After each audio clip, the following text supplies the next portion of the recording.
Welcome to Moonlight Mysteries, a calm space for long research-rich mysteries. If you enjoy these sleepy deep dives, please like this video, subscribe, and tap the bell so you don't miss new episodes. If you'd like to support the channel, a quick comment with your favorite moment helps more people find us. Now settle in, dim the lights, and let's begin. Puma Punku. We're going somewhere very old tonight, somewhere high and cold and windswept, where the stones have been lying in the same positions for over 1,000 years, and where the questions they raise have never fully been answered. Chapter 1. The Roof of the World. To understand Puma Punku, you have to understand where it sits, not just geographically, but cosmologically, the way the people who built it understood their place in the universe. Because the location is not incidental, it is everything. The Bolivian altiplano is one of the most extraordinary landscapes on Earth. Altiplano is Spanish for high plain, and the name is almost comically understated. This is a vast, treeless plateau, tucked between two parallel ranges of the Andes Mountains. The Cordillera Occidental to the west, and the Cordillera Oriental to the east, and it sits at an average elevation of about 3,750 meters above sea levels. That's roughly 12,300 feet. For comparison, the base camp of Mount Everest sits at about 17,600 feet. The altiplano is lower than that, but not by as much as you might expect. The air is thin and cold and searingly clear. On a bright day, the light has a quality unlike anything at lower elevations. It comes from everywhere at once, bouncing off the pale grasses and the mineral white salt flats, and it makes everything look slightly unreal, like a landscape painted on the inside of a bowl. The plateau is roughly 1,000 kilometers long and between 80 and 200 kilometers wide, spanning parts of what is now Peru, Bolivia, Chile, and Argentina. It is ancient in every sense. The rocks that form its bones are hundreds of millions of years old.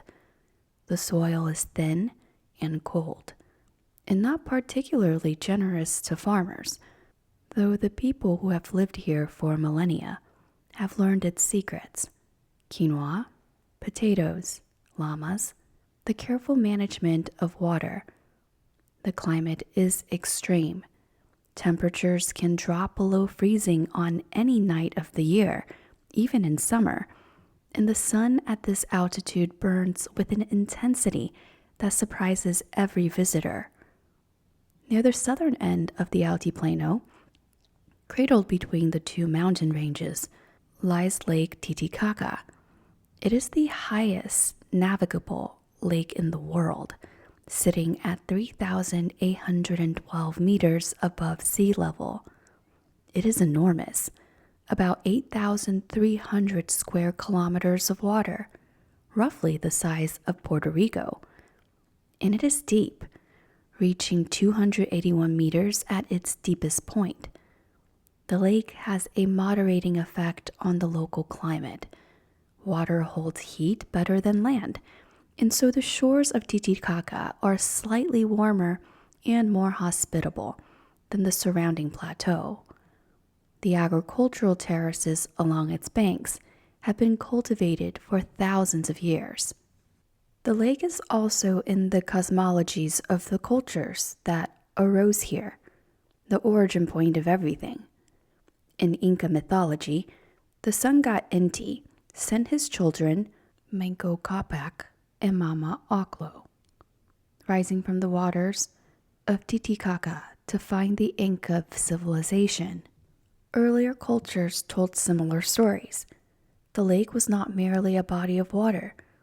It was the navel of the world, the place where creation began, the boundary between the ordinary and the sacred. On the southern shore of this lake, about 20 kilometers from the modern city of Punu in Peru, and 72 kilometers west of the Bolivian city of La Paz, sits a low rise of ground that was once one of the greatest cities in the ancient Americas.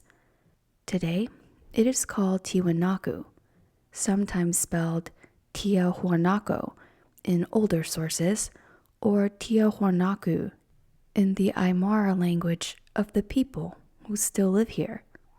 This was the capital of a civilization that, at its height, might have controlled a territory spanning parts of modern Bolivia, Peru, Chile, and Argentina, and that exerted cultural and religious influence across much of the central Andes. And at the southwest corner of Tiwanaku, connected to it but separate from it, occupying its own ceremonial precinct on the open plain, is Puma Punku. Chapter 2. A civilization called Tiwanaku. Before we can stand among the stones of Puma Punku, we need to spend a little time with the civilization that made them. Because Puma Punku did not arise in a vacuum. It was the architectural expression of a specific culture at a specific moment in its development, encoding specific ideas about the cosmos, the gods, and the right relationship between human beings and the sacred. The Tiwanaku civilization, named for the site that was its capital and ceremonial heart, emerged gradually from earlier Andean cultures and reached its peak between roughly 500 and 900 CE, in what archaeologists call the Middle Horizon period of Andean prehistory. But the site itself was occupied far earlier. The earliest evidence of human activity at Tiwanaku dates to perhaps 1500 BCE, making it a place of significance for some 3,000 years before the great monuments were built. Like many sacred sites, it accumulated meaning slowly, over generations, before someone decided to make that meaning permanent in stone. At the height, the city of Tiwanaku was enormous by the standards of its time.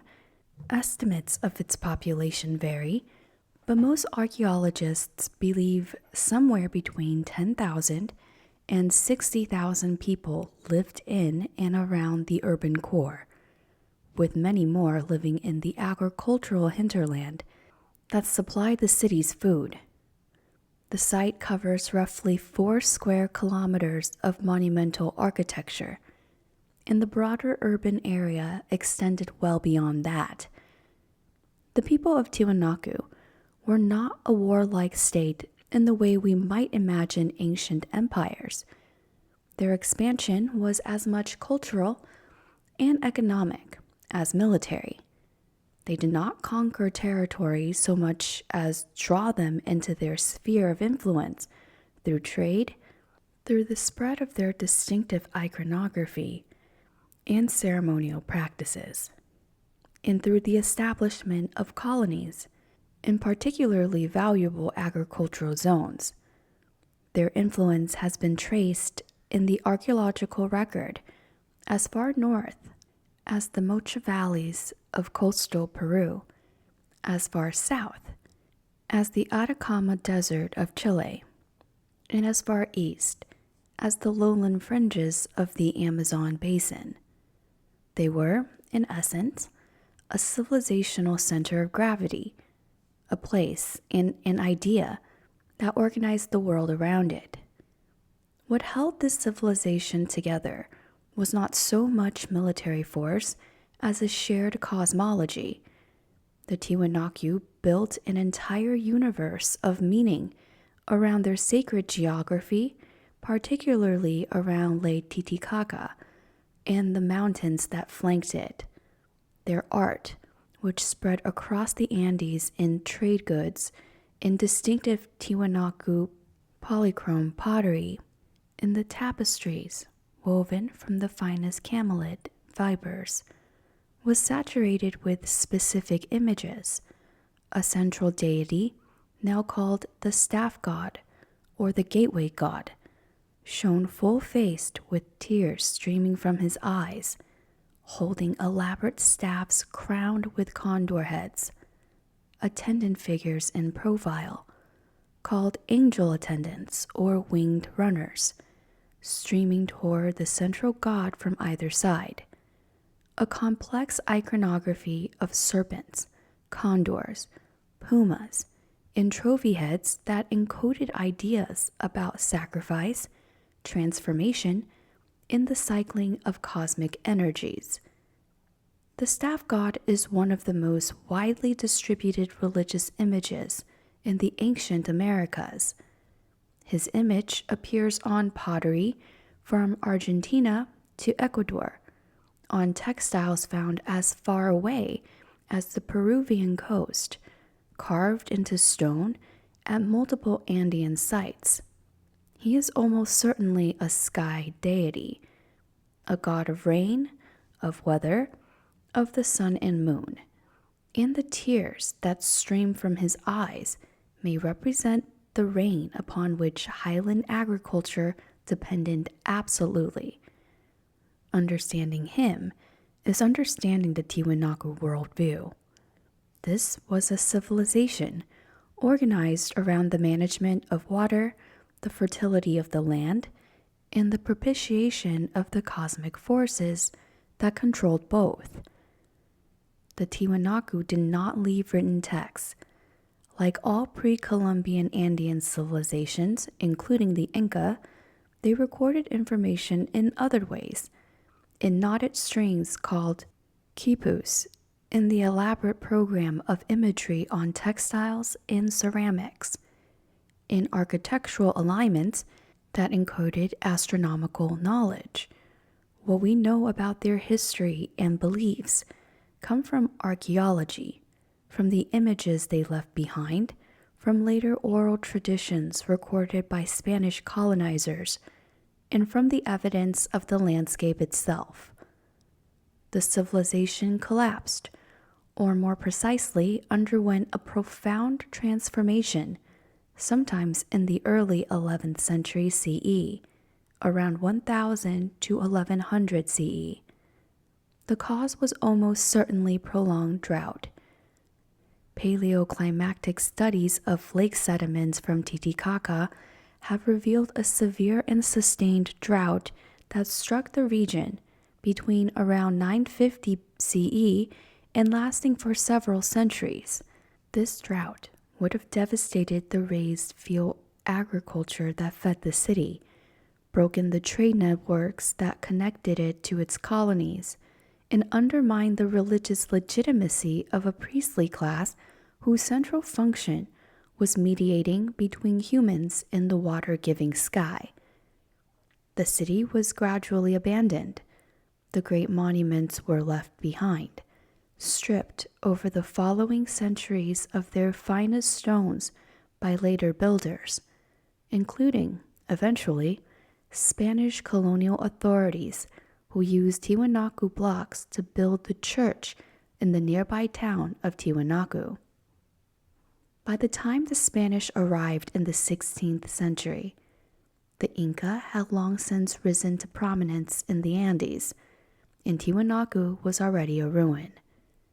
But the Inca, too, understood the place as sacred and ancient. When Inca conqueror Topa Inca visited the site, he is said to have been so awed by the enormous stone figures there that he had them incorporated into the Inca ritual system. When the Spanish asked the Inca who had built Tiwanaku, the Inca reportedly answered, "The gods," or the bearded white giants of a previous age. The specific memory of the builders had already been lost. Chapter 3: The Site Itself. Walking through the monumental core of Tiwanaku today, you move through a landscape of intentional meaning. The site is organized around several major architectural complexes, each serving a different ritual function, and each constructed according to a logic that linked architecture to astronomy, to the shape of the mountain landscape, to the drainage of sacred water. The most famous structure at Tiwanaku proper is the Akapana, a large stepped pyramid that originally rose about 18 meters high and measured roughly 200 meters on each side at its base. It was not simply a platform. It was an artificial mountain, a concentrated locus of sacred power. Its 7 terraces were faced with perfectly fitted stone, and its interior contained a complex drainage system that channeled rainwater down through multiple levels before releasing it at the base. A system designed, archaeologists believe, to simulate the sacred springs and streams that emerged from the actual mountains surrounding the valley. Water entered the Akapana from the top, traveled through its interior, and emerged as if from the earth. This was cosmological engineering, making the mountain metaphor literal. To the north of the Akapana is the Kalasasaya, a large rectangular enclosure measuring about 130 by 120 meters. Its name in Aymara means something like standing stones or place of vertical stones. And indeed, it is defined by a series of tall stone pillars alternating with smaller blocks. The interior of the Kalasasaya is slightly sunken below the level of the surrounding plain, creating an enclosed sacred space. Astronomical alignments within the Kalasasaya have been carefully studied.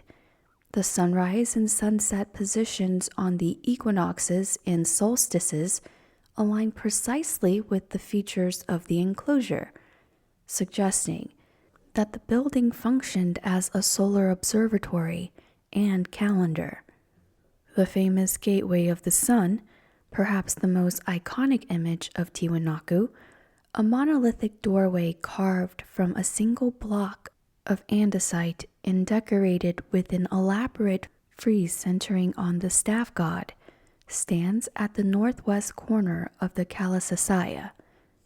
Immediately adjacent to the Kalasasaya, to its east, is the Putuni, or Palatio, a residential complex that may have housed the ruling elites of Tiwanaku. And at the center of the monumental complex, slightly east of the Kalasasaya, is the subterranean temple, a square, sunken courtyard reached by descending a flight of stone steps. Its walls are lined with a distinctive and slightly unsettling form of decoration. Hundreds of tenoned stone heads projecting from the interior face of the walls. These heads, many of them clearly representing different ethnic types with different facial features and hairstyles, have been interpreted as representations of tributary peoples, or as a collection of ancestors, or as a cosmological display of the world's diversity organized around the central axis of Tiwanaku. The faces look out at you from the walls with an expression of absolute calm. Then there's Puma Punku. It stands about 1 kilometer to the southwest of the main Tiwanaku complex, across a flat expanse of plain. Whether it was always considered part of the same site, or whether it originally had its own distinct ceremonial identity, is a question archaeologists continue to debate. The two complexes are connected by what may have been a processional road, and their relationship to each other in the ceremonial calendar of Tiwanaku is not yet fully understood. Some researchers argue that Puma Punku was a satellite complex, built later in the Tiwanaku sequence when the main complex was already established, and functioning as a distinct ceremonial venue for specific categories of ritual. Others argue that it was always integral to the Tiwanaku sacred landscape, oriented differently from the main complex, but cosmologically complementary to it. What is clear is that in terms of its construction and in terms of the sheer technical ambiguity it represents, Puma Punku is in a category of its own. One important aspect of the broader Tiwanaku landscape that provides context for Puma Punku is the system of raised fields that surrounded the city. Across tens of thousands of hectares of the lake basin, the Tiwanaku transformed the waterlogged margins of the lake into an extraordinarily productive agricultural system. They built long, raised platforms of earth above the water level, creating elevated planting surfaces separated by water-filled canals. These raised fields, called camaleon in Spanish or sucacoles in Aymara, used the thermal mass of the water in the canals to moderate overnight temperatures, protecting crops from frost. The water promoted the growth of algae and aquatic weeds that could be periodically dredged and piled into the planting surface as a natural fertilizer. And the system as a whole converted marginal wetland into highly productive farmland. It is estimated that at the peak of Tiwanaku, roughly 80,000 hectares of raised fields were in production around the lake, an agricultural system of almost incomprehensible scale and sophistication. Modern experimental reconstruction of raised fields in the Titicaca Basin has demonstrated that they are capable of supporting multiple times the food production of conventional dry farming in the same area, with much greater frost resistance. When archaeologists try to understand how Tiwanaku fed its population and supported the specialization that built places like Puma Punku, raised field agriculture is the answer. Without it, the city could not have existed at anything like the scale it reached. Chapter 4. Puma Punku itself. Puma Punku is an Aymaran phrase. Puma means puma, the great cat of the Andes, a creature of enormous symbolic importance in Andean cosmology, associated with the earth, with death, with the powers of the lower world. Punku means door or gate, so the name means approximately door of the puma or the gate of the puma. This name was not given by the original builders. We do not know what they called it. It was a name applied by Aymara-speaking people in later centuries, after the site had long been in ruins. The site consists of a large earthen platform mound, roughly 167 meters wide, 116 meters deep, and about 5 meters tall at its highest point, oriented roughly east to west, with a broad, flat summit. The mount itself is artificial, built up over time with layers of earth, clay, gravel, and stone. Around and across the mound, scattered in what looks at first like chaos, are the stones. And this is where things become difficult to describe, because the stones of Puma Punku are unlike almost anything else in the ancient world. Let us begin with scale. Many of the blocks at Puma Punku are enormous. The largest, known as the red sandstone block, or simply as the largest block on the site, measures roughly 7.81 meters long, 5.17 meters wide, and 1.07 meters thick. It weighs an estimated 131 metric ton. For scale, a large African elephant weighs about 5 to 7 tons. This single stone weighs as much as roughly 20 elephants. To move it from the quarry, which for the red sandstone was located about 10 kilometers away, required some mechanism of transport that has never been definitively established. Some archaeologists favor large sledges dragged on wet clay or lubricated with llama tallow. Others have proposed log rollers, though timber was scarce on the altiplano. The specific method remains a matter of active research and debate. But weight and scale, remarkable as they are not what makes Puma Punku extraordinary. What makes Puma Punku extraordinary is the precision. Chapter 5. The Precision Question. Take a moment to imagine what it would mean to cut stone to high precision without metal tools. The people of Tiwanaku lived in the Bronze Age, and not even fully that.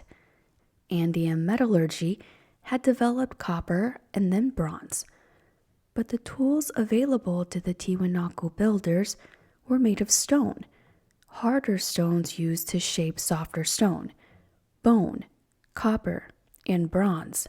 They had no iron, they had no steel, they had no diamond-tipped drills.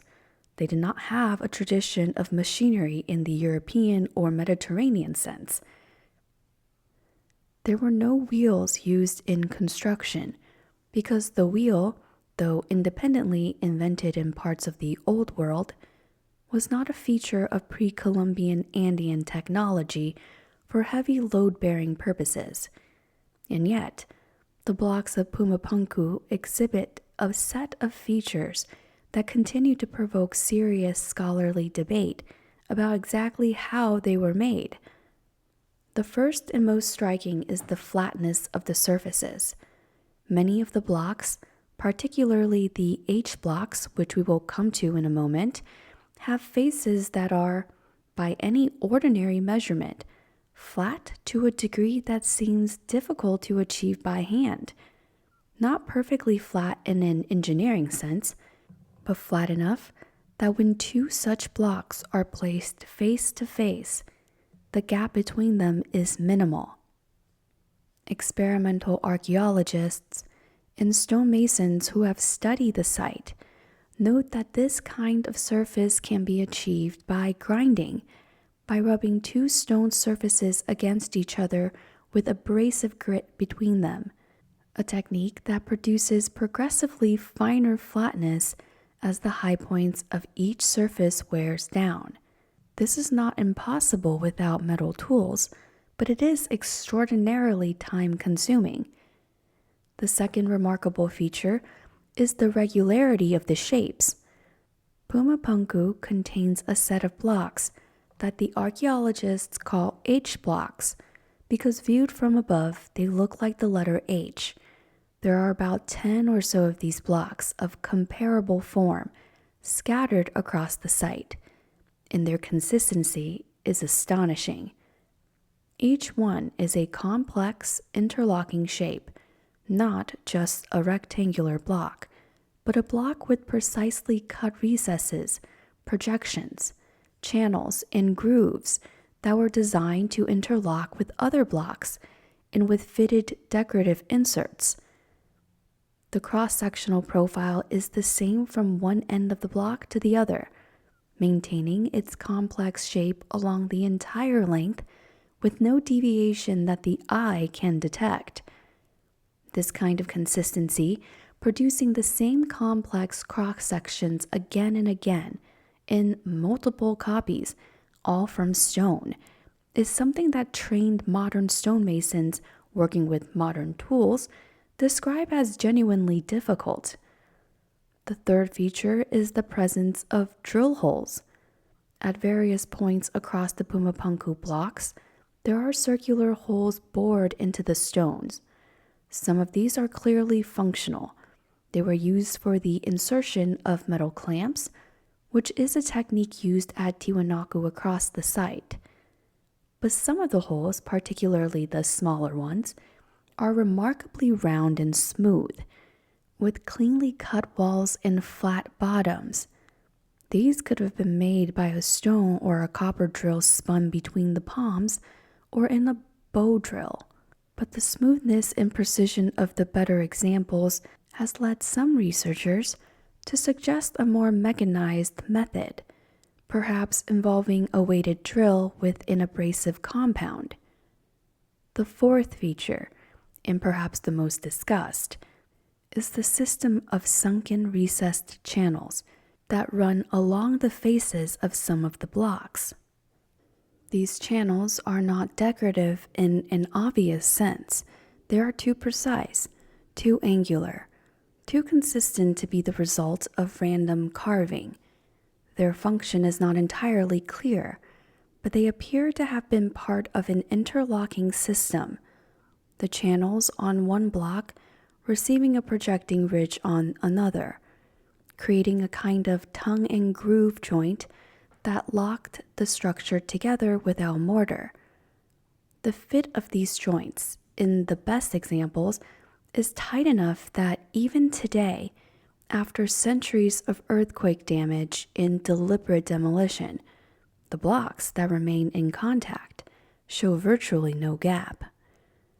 It's worth pausing here to address a frequent claim made in popular accounts of Puma Punku, that the stones are machined to laser precision tolerances, that no gap can be inserted between them, that they were cut using advanced technology. This version of the story is an overstatement, born partly from genuine wonder and partly from a persistent tendency in popular archaeology to exaggerate the mystery it discovers. The truth is interesting enough without exaggeration.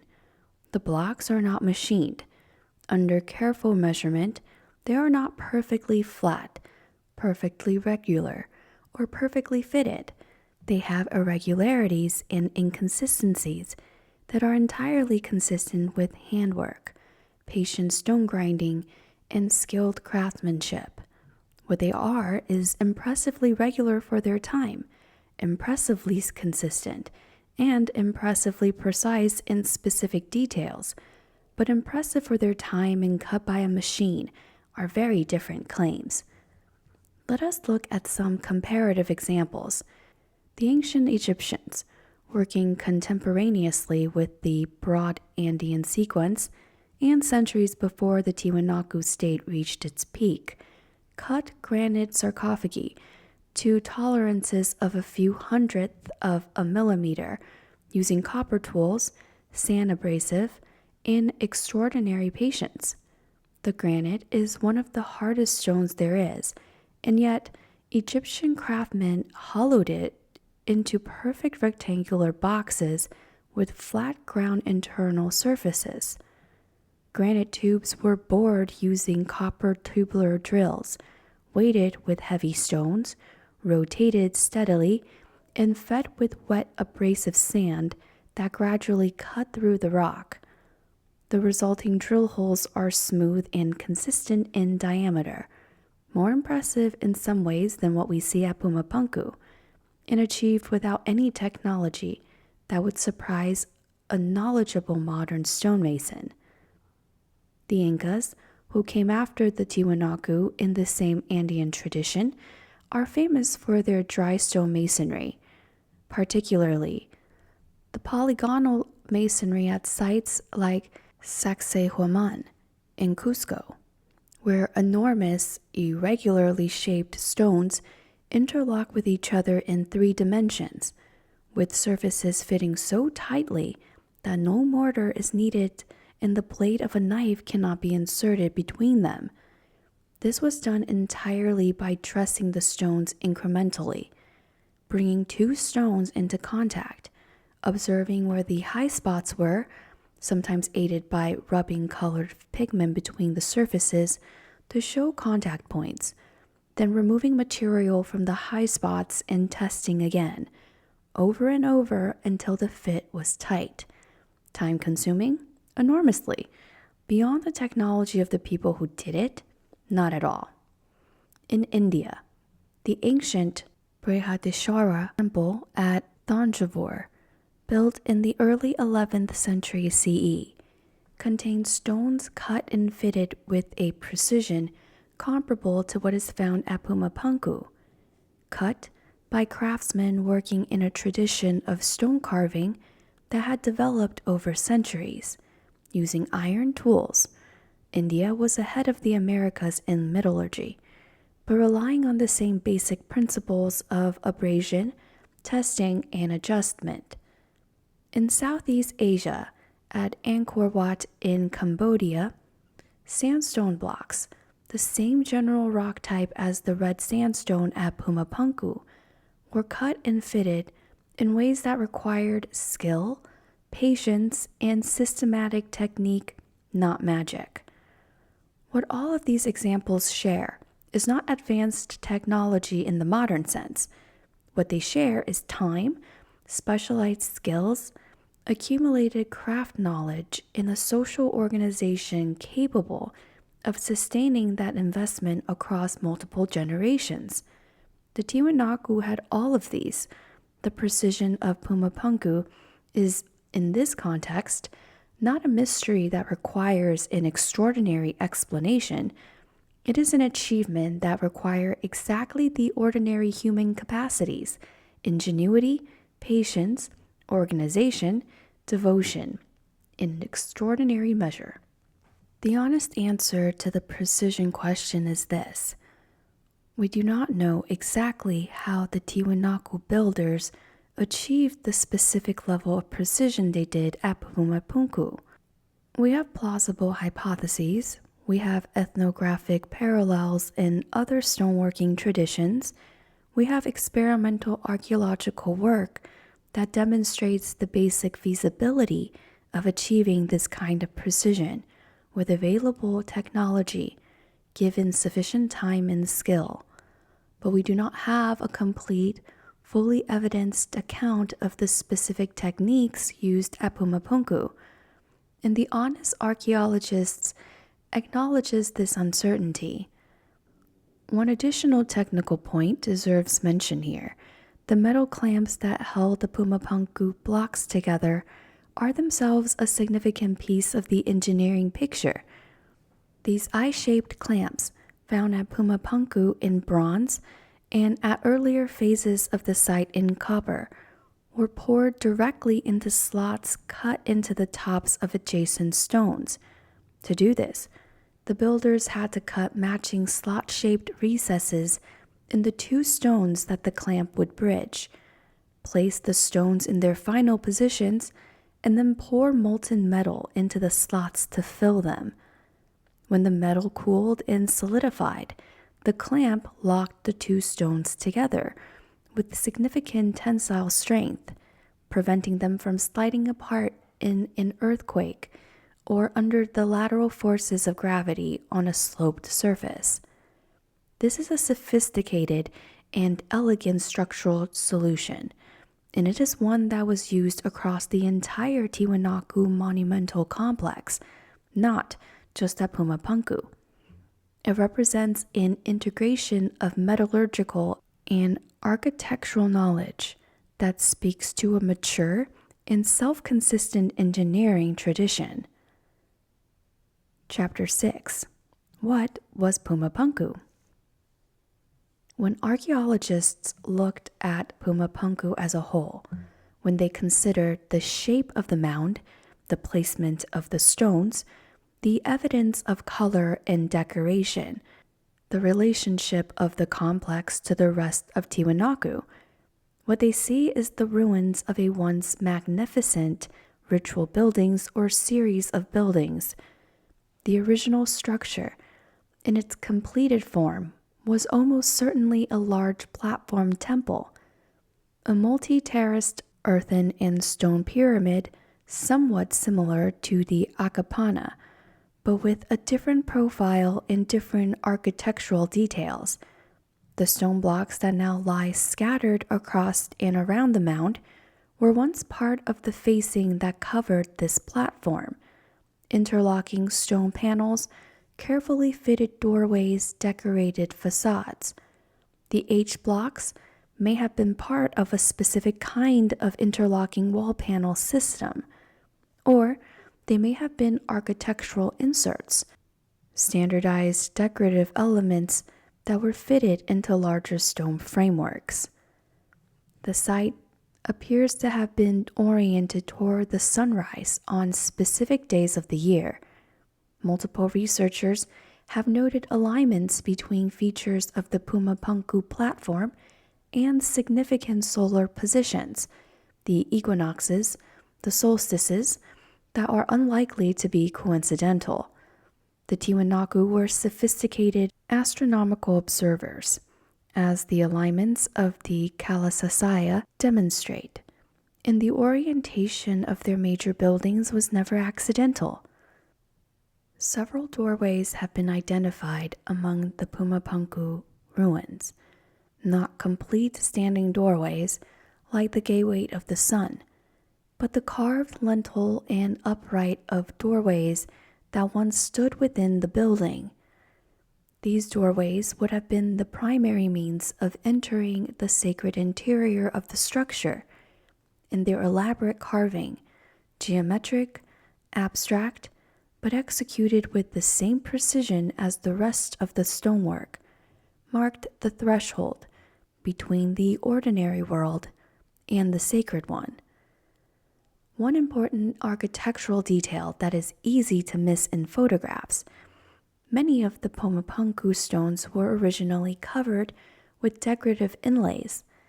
The recessed channels and sunken panels on the H blocks and other decorated pieces show evidence of having been filled with a contrasting material, possibly red ochre, possibly a copper-based pigment, possibly fitted inserts of a different colored stone.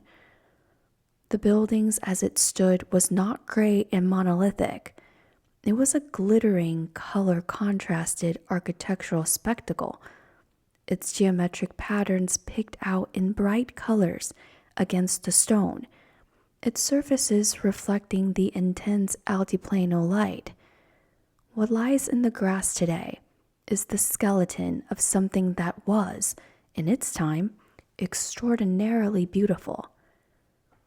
Archaeological excavation at Puma Punku, most importantly the work of Bolivian archaeologist Oswaldo Rivera Sant in the 1970s and 1980s, and more recent investigations by teams including John Janisic of Vanderbilt University and Alexei Vranich of UCLA, and later the University of Pennsylvania, have revealed additional details about the function of the site.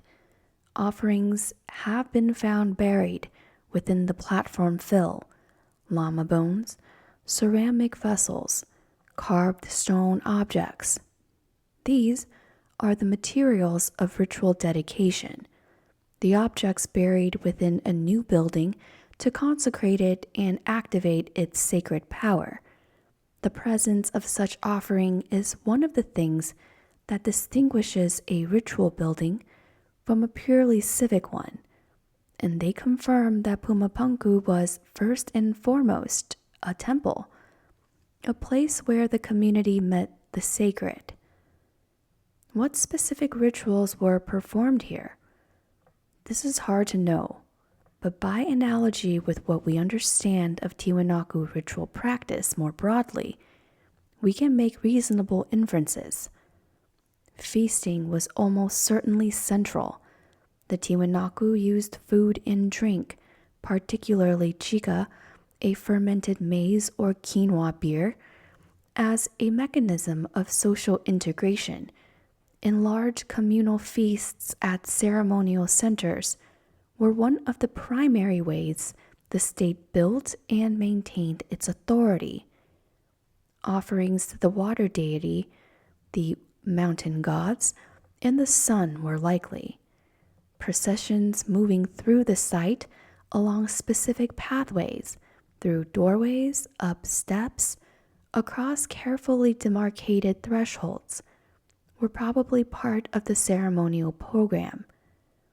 In the sheer architectural drama of the place, its scale, its complexity, its precision was itself a form of communication, a statement about the power, knowledge, and divine favor of those who had built it. Chapter 7. The Red Sandstone and the Andesite. Two kinds of stones dominate Puma Punku, and understanding where they came from adds another dimension to the engineering question. The first is red sandstone. A sedentary rock, as its name suggests, is reddish-brown in color and composed of cemented sand grains. It is relatively soft as stones go, which is why many of the most elaborately carved and decorated pieces at Puma Punku are red sandstone. Softer stone is easier to carve in detail. The red sandstone quarry that supplied Puma Punku has been identified in the geological record. It is located at a place called Lupiaza, roughly 10 kilometers from the site, on the southern shores of Lake Titicaca. To move enormous red sand blocks from Lupiaza to Puma Punku, the builders had to traverse a combination of lake and land, possibly using reed boats to transport the stone across a portion of the lake, and then sledges or rollers for the overland portion. The second stone is andesite, a volcanic rock, much harder and denser than sandstone. Andesite is dark gray to black, and it is significantly more difficult to work than sandstone. The andesite used at Puma Punku came from the Copacabana Peninsula, on the opposite northern shore of Lake Titicaca, roughly 90 kilometers away by water. Moving andesite blocks from Copacabana to Puma Punku required water transport across a substantial stretch of lake, the kind of transport operation that would have required large, stable rafts or boats, sophisticated knowledge of the lake's weather and currents, and a logistical organization capable of coordinating the labor of hundreds or thousands of people. The Totora reed boats of Lake Titicaca are famous. The indigenous people of the lake have been building and using them for millennia, and they are capable of supporting remarkable loads. Experimental archaeologists have demonstrated that large, well-constructed Totora reed boats can support several tons of cargo. The transport of the largest andesite blocks, which weigh many tons, would have required either multiple boats working in concert or a much larger and more heavily built type of vessel than is typically shown in reconstructions. The fact that the builders chose to import stone from such distances when local stone was available tells us something important about the logic of the enterprise. This was not purely practical architecture. The stone itself carried meaning. Andesite from the Copacabana Peninsula may have been sacred specifically because it came from a place considered sacred, the islands of the Sun and Moon in Lake Titicaca, both sacred sites of enormous importance in Andean cosmology, are located near the Copacabana Peninsula. Using stone from that area to build a temple on the southern shore was perhaps a way of bringing the sanctity of that place into the building itself. The quarrying, transportation, and placement of the stone was part of the ritual, not separate from it.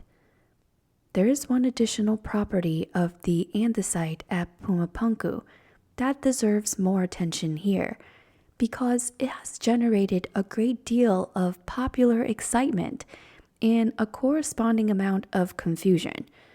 It's magnetism. In recent years, a number of YouTube videos and popular websites have circulated the claim that the stones of Puma Punku exhibit mysterious, inexplicable magnetic anomalies, compasses spinning erratically near certain blocks, handheld gauge meters registering localized spikes, specific spots on specific stones showing magnetic readings dramatically stronger than their surroundings.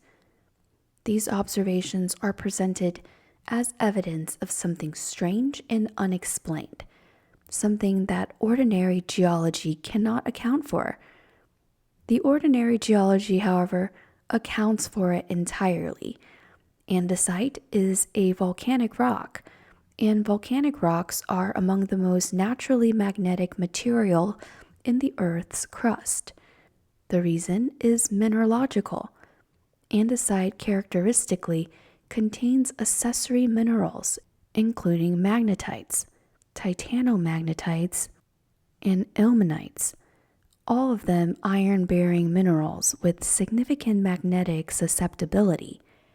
Magnetite is, as its name suggests, one of the most magnetic naturally occurring substances on Earth. It is the mineral responsible for lodestone, the naturally magnetized iron ore that served as the world's first compass material.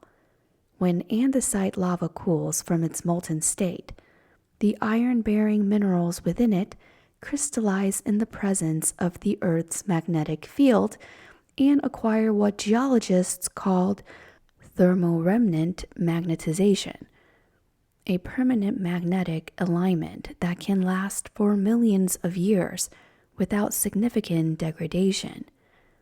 This is not a quirk of Puma Punku's andesite specifically. It is a well-documented property of volcanic rocks across the entire planet, studied extensively in the field of paleomagnetism, which uses the preserved magnetic signatures in ancient igneous rocks to reconstruct the history of the Earth's magnetic field and the movement of the continents. Peer-reviewed research on the magnetic properties of andesite from volcanic systems around the world, from the Andes themselves, from Java, from Mexico, from New Zealand, consistently documents variable magnetic susceptibility within and between individual rock samples, with some zones showing dramatically stronger magnetism than others depending on the local concentration of iron-bearing minerals, the cooling rate of the original lava, and the degree of subsequent oxidation. An andesite block from the Copacabana, quarried from volcanic deposits in the Andean Arc, would be expected to show exactly the kind of localized magnetic variability that the videos at Puma Punku observe. There is nothing about this that requires any explanation beyond the standard mineralogy of volcanic rock.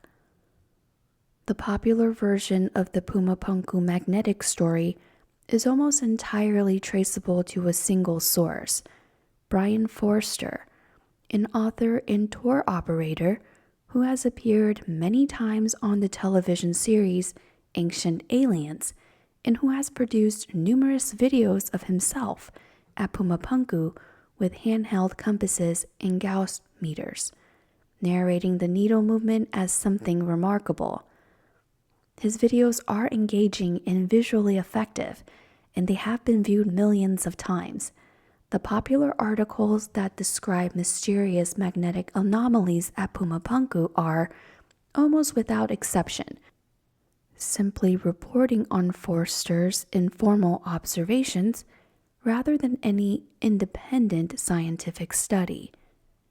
No peer-reviewed analysis of the magnetic properties of the Puma Punku stones specifically has been published. No controlled study comparing the site's magnetic signature to comparable andesite deposits elsewhere has been conducted. The observations that exist are informal, uncontrolled, and made by someone with significant commercial interests in the site remaining mysterious. None of this means the magnetism is uninteresting. In fact, if a proper archaeomagnetic study of the Puma Punku andesite were ever conducted, measuring the orientation and intensity of the thermal remnant magnetization in multiple blocks across the site, it could potentially yield genuinely useful information. Archaeomagnetic dating is a real technique. By comparing the preserved magnetic orientation in ancient fired materials or heated stones to the known historical variation of the Earth's magnetic field, researchers can sometimes constrain the date at which the material was last heated. Applied systematically to the Puma Punku andesite, such a study might shed light on whether any of the blocks were exposed to significant heat, from fire, from the friction of working, or from some other source, and when. It could also help clarify the provenance of individual blocks by comparing their magnetic signatures to those of candidate quarry sources. This would be genuinely valuable work. It simply has not been done yet. The gap between "this would be scientifically interesting" and "this is evidence of ancient mystery" is precisely the gap between rigorous inquiry and the performance of mystery that characterizes much popular archaeology. Chapter 8. Dating the construction. When was Puma Punku built? This is a question with a more complicated answer than you might expect. For much of the 20th century, scholars assumed that Puma Punku was built at approximately the same time as the main Tiwanaku monuments, that is, during the peak of the Tiwanaku state, somewhere between 500 and 700 CE. This assumption was largely based on stylistic analysis. The iconography and architectural style of Puma Punku seemed consistent with the Tiwanaku 4th and 5th phase, the two periods of maximum Tiwanaku monumental building. More recent work, particularly a study published in 2011 by scholars Alexei Vranich and Hector Neff, using optically stimulated luminescence (OSL) dating, has suggested a somewhat later date. OSL dating works by measuring the amount of light energy trapped in mineral crystals, quartz grains in this case, since they were last exposed to sunlight. When the grains were buried under the fill of the platform mound, they were shielded from sunlight, and the clock started ticking. Measuring the amount of accumulated energy gives an estimate of how long the grains have been buried, which provides a date for the construction event. The OSL results suggested that the primary construction phase at Puma Punku occurred around 1500 BCE, which, if correct, would make it significantly older than the main Tiwanaku complex and would reframe our entire understanding of the site's place in Andean prehistory. However, this dating is contested. Other researchers examining ceramic evidence and architectural parallels maintain that a date in the first millennium CE is more consistent with the overall picture. The debate is ongoing, and the discrepancy is significant, roughly 1,000 to 2,000 years, depending on which dating method you prefer. What it tells us is that the site has layers of complexity that are not yet fully resolved. in that the confident claims sometimes made about its age, either that it is only 1,400 years old, or that it is remarkably ancient at 3,500 years old, are both premature. What is not in dispute is the sequence of events that followed construction. Puma Punku suffered a severe catastrophic event at some point after its construction, an event that scattered the large stones across the site in the patterns we see today. The nature of this event has been debated. Earthquake damage is the most commonly proposed explanation, and the geology of the region supports this. Altiplano is tectonically active, and large earthquakes are not uncommon. The pattern of stone displacement, with some blocks tipped off their foundations, others pushed into each other, and others apparently falling from considerable height, is consistent with violent ground movement. Flooding has also been proposed as a contributing factor, and there is some evidence in the archaeological record of a significant water event at the site. The shores of Lake Titicaca have fluctuated dramatically over the past several thousand years. Paleo lake level reconstructions based on sediment cores document fluctuations of 10 meters or more across the Holocene, and at various points in prehistory, the lake level may have been high enough to reach or exceed the Puma Punku platform. A major flood event, perhaps driven by a sudden surge in precipitation after a long drought. Andean climate can swing dramatically in both directions. Could have deposited the sediment layers visible in some areas of the site and contributed to the displacement of blocks already weakened by seismic damage. A third possibility, raised by some researchers, is that part of the destruction was deliberate, the result of intentional dismantling associated with the collapse of the Tiwanaku state or a shift in political power. The deliberate destruction of monuments connected to discredited powers is well documented in the ancient world, and there is evidence at other Tiwanaku contexts of systematic destruction of certain categories of imagery.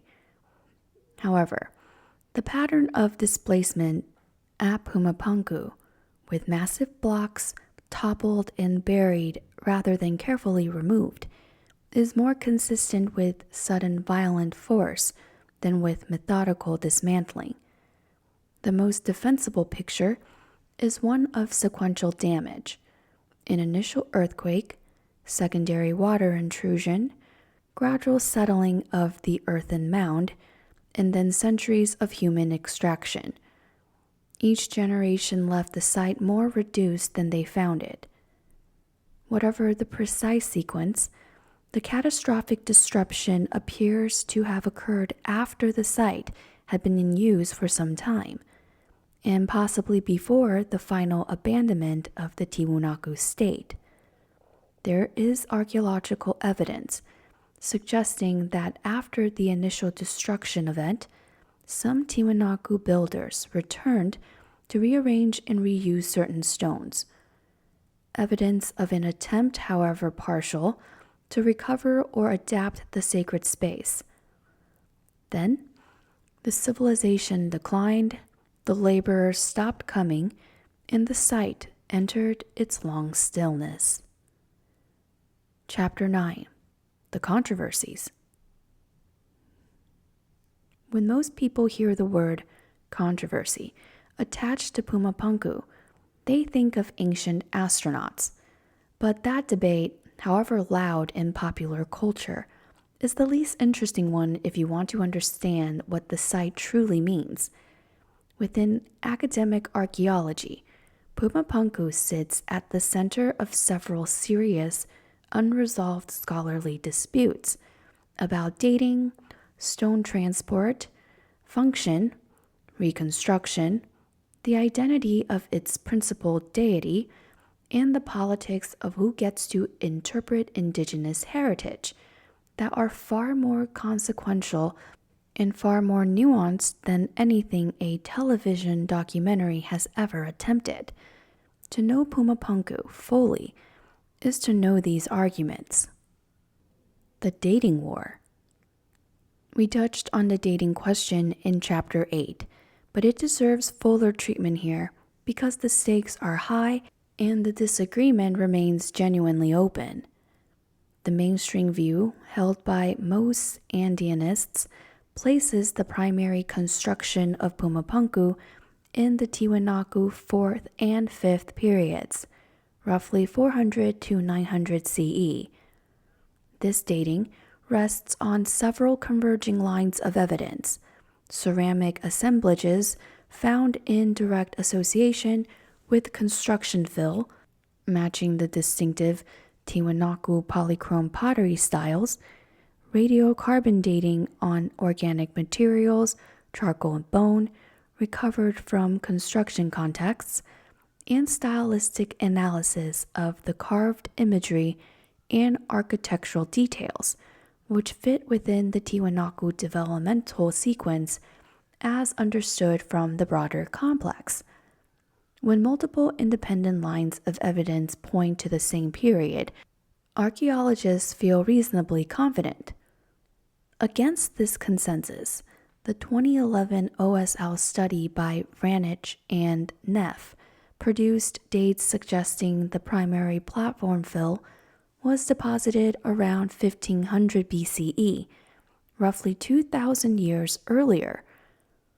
OSL dating measures the accumulated light energy in mineral grains since they were last exposed to sunlight. When sediment is buried during construction, the clock is theoretically reset. The Vranich-Neff results were not frivolously dismissed. The researchers were credentialed, the methodology was sound in principle, and the dates were internally consistent. But they created an enormous interpretive problem.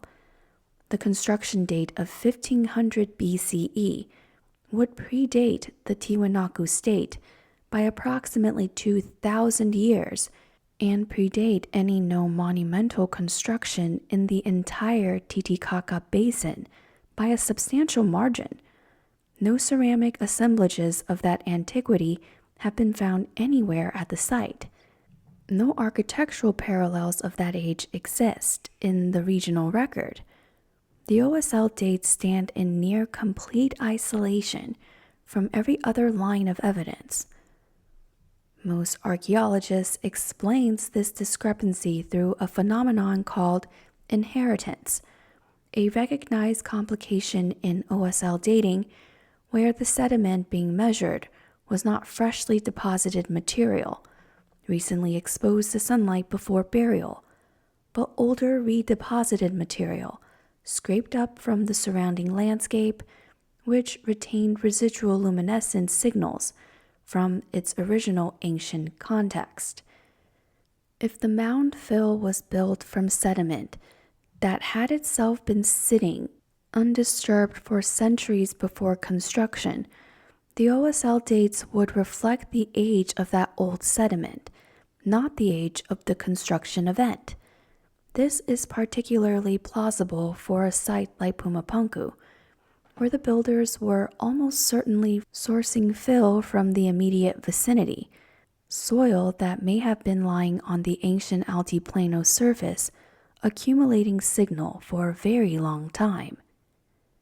The debate has not been definitively resolved. What it illustrates is one of the genuine methodological tensions in modern archaeology. When two independent dating methods produce radically different results, how do you adjudicate between them? Radiocarbon dating depends on finding organic material in a secure, undisturbed context, which is difficult at a site as looted and disturbed as Puma Punku. OSL dating is less dependent on finding organic material, but vulnerable to the inheritance problem. Each method has its strengths and its failure modes, and the site's complex disturbance history makes it hard to be certain which method is producing the more reliable result in this specific case. The Arthur Poznański problem. An honest account of Puma Punku's controversy history has to spend time with Arthur Poznański because his shadow falls over the site in ways that still have not been fully untangled.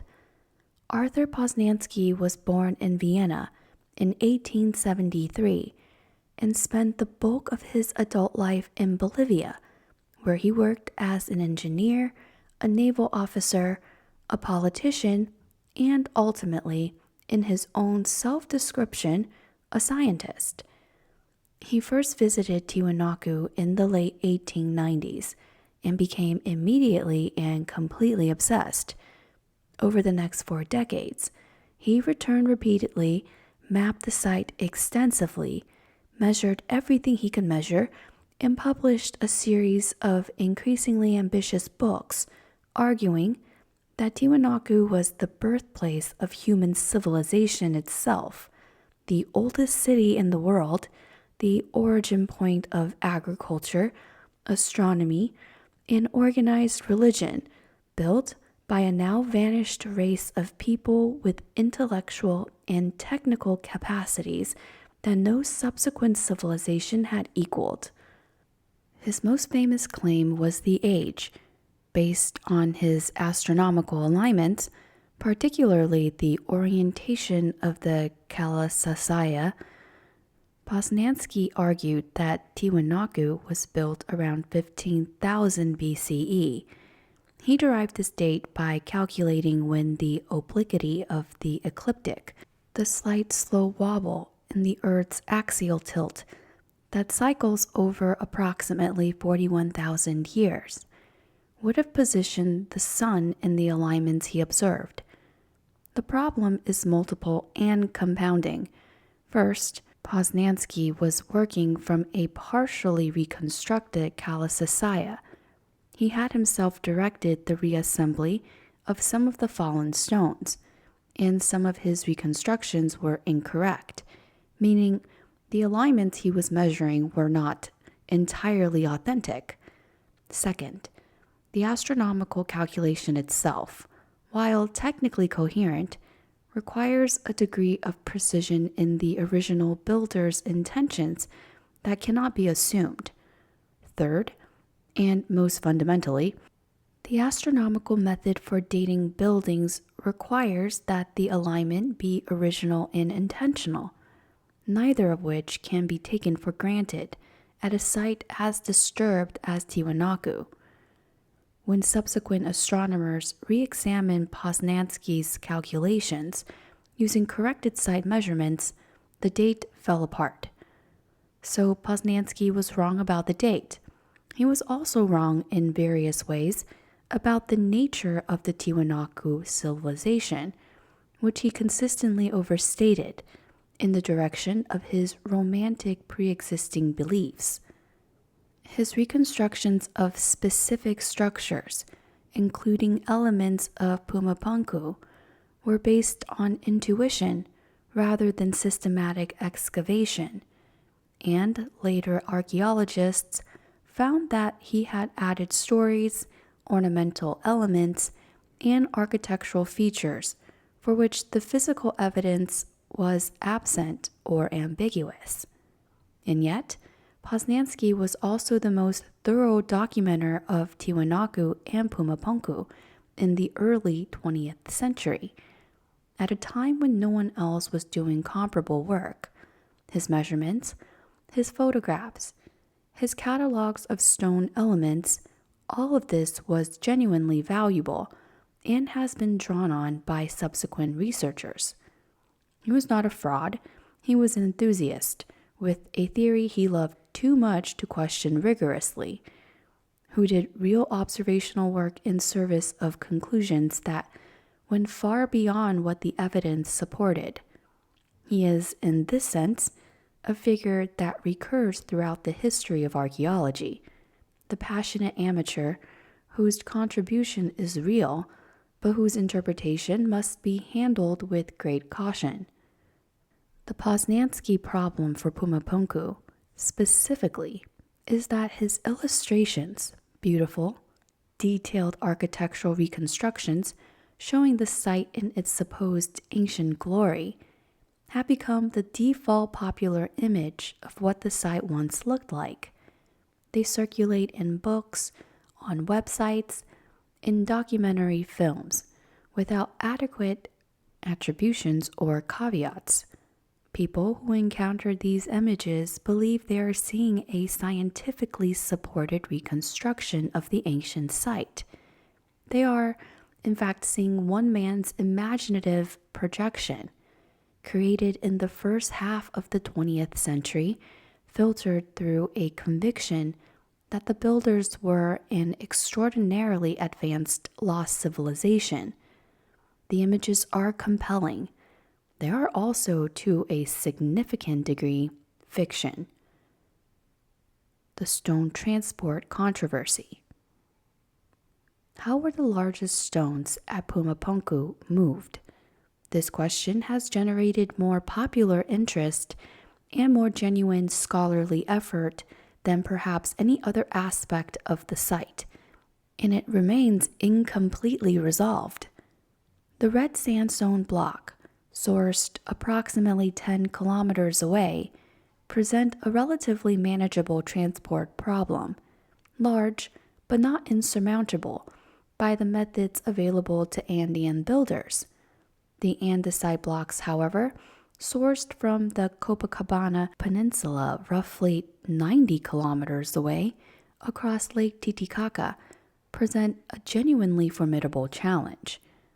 The largest andesite blocks weigh on the order of 40 to 80 metric tons.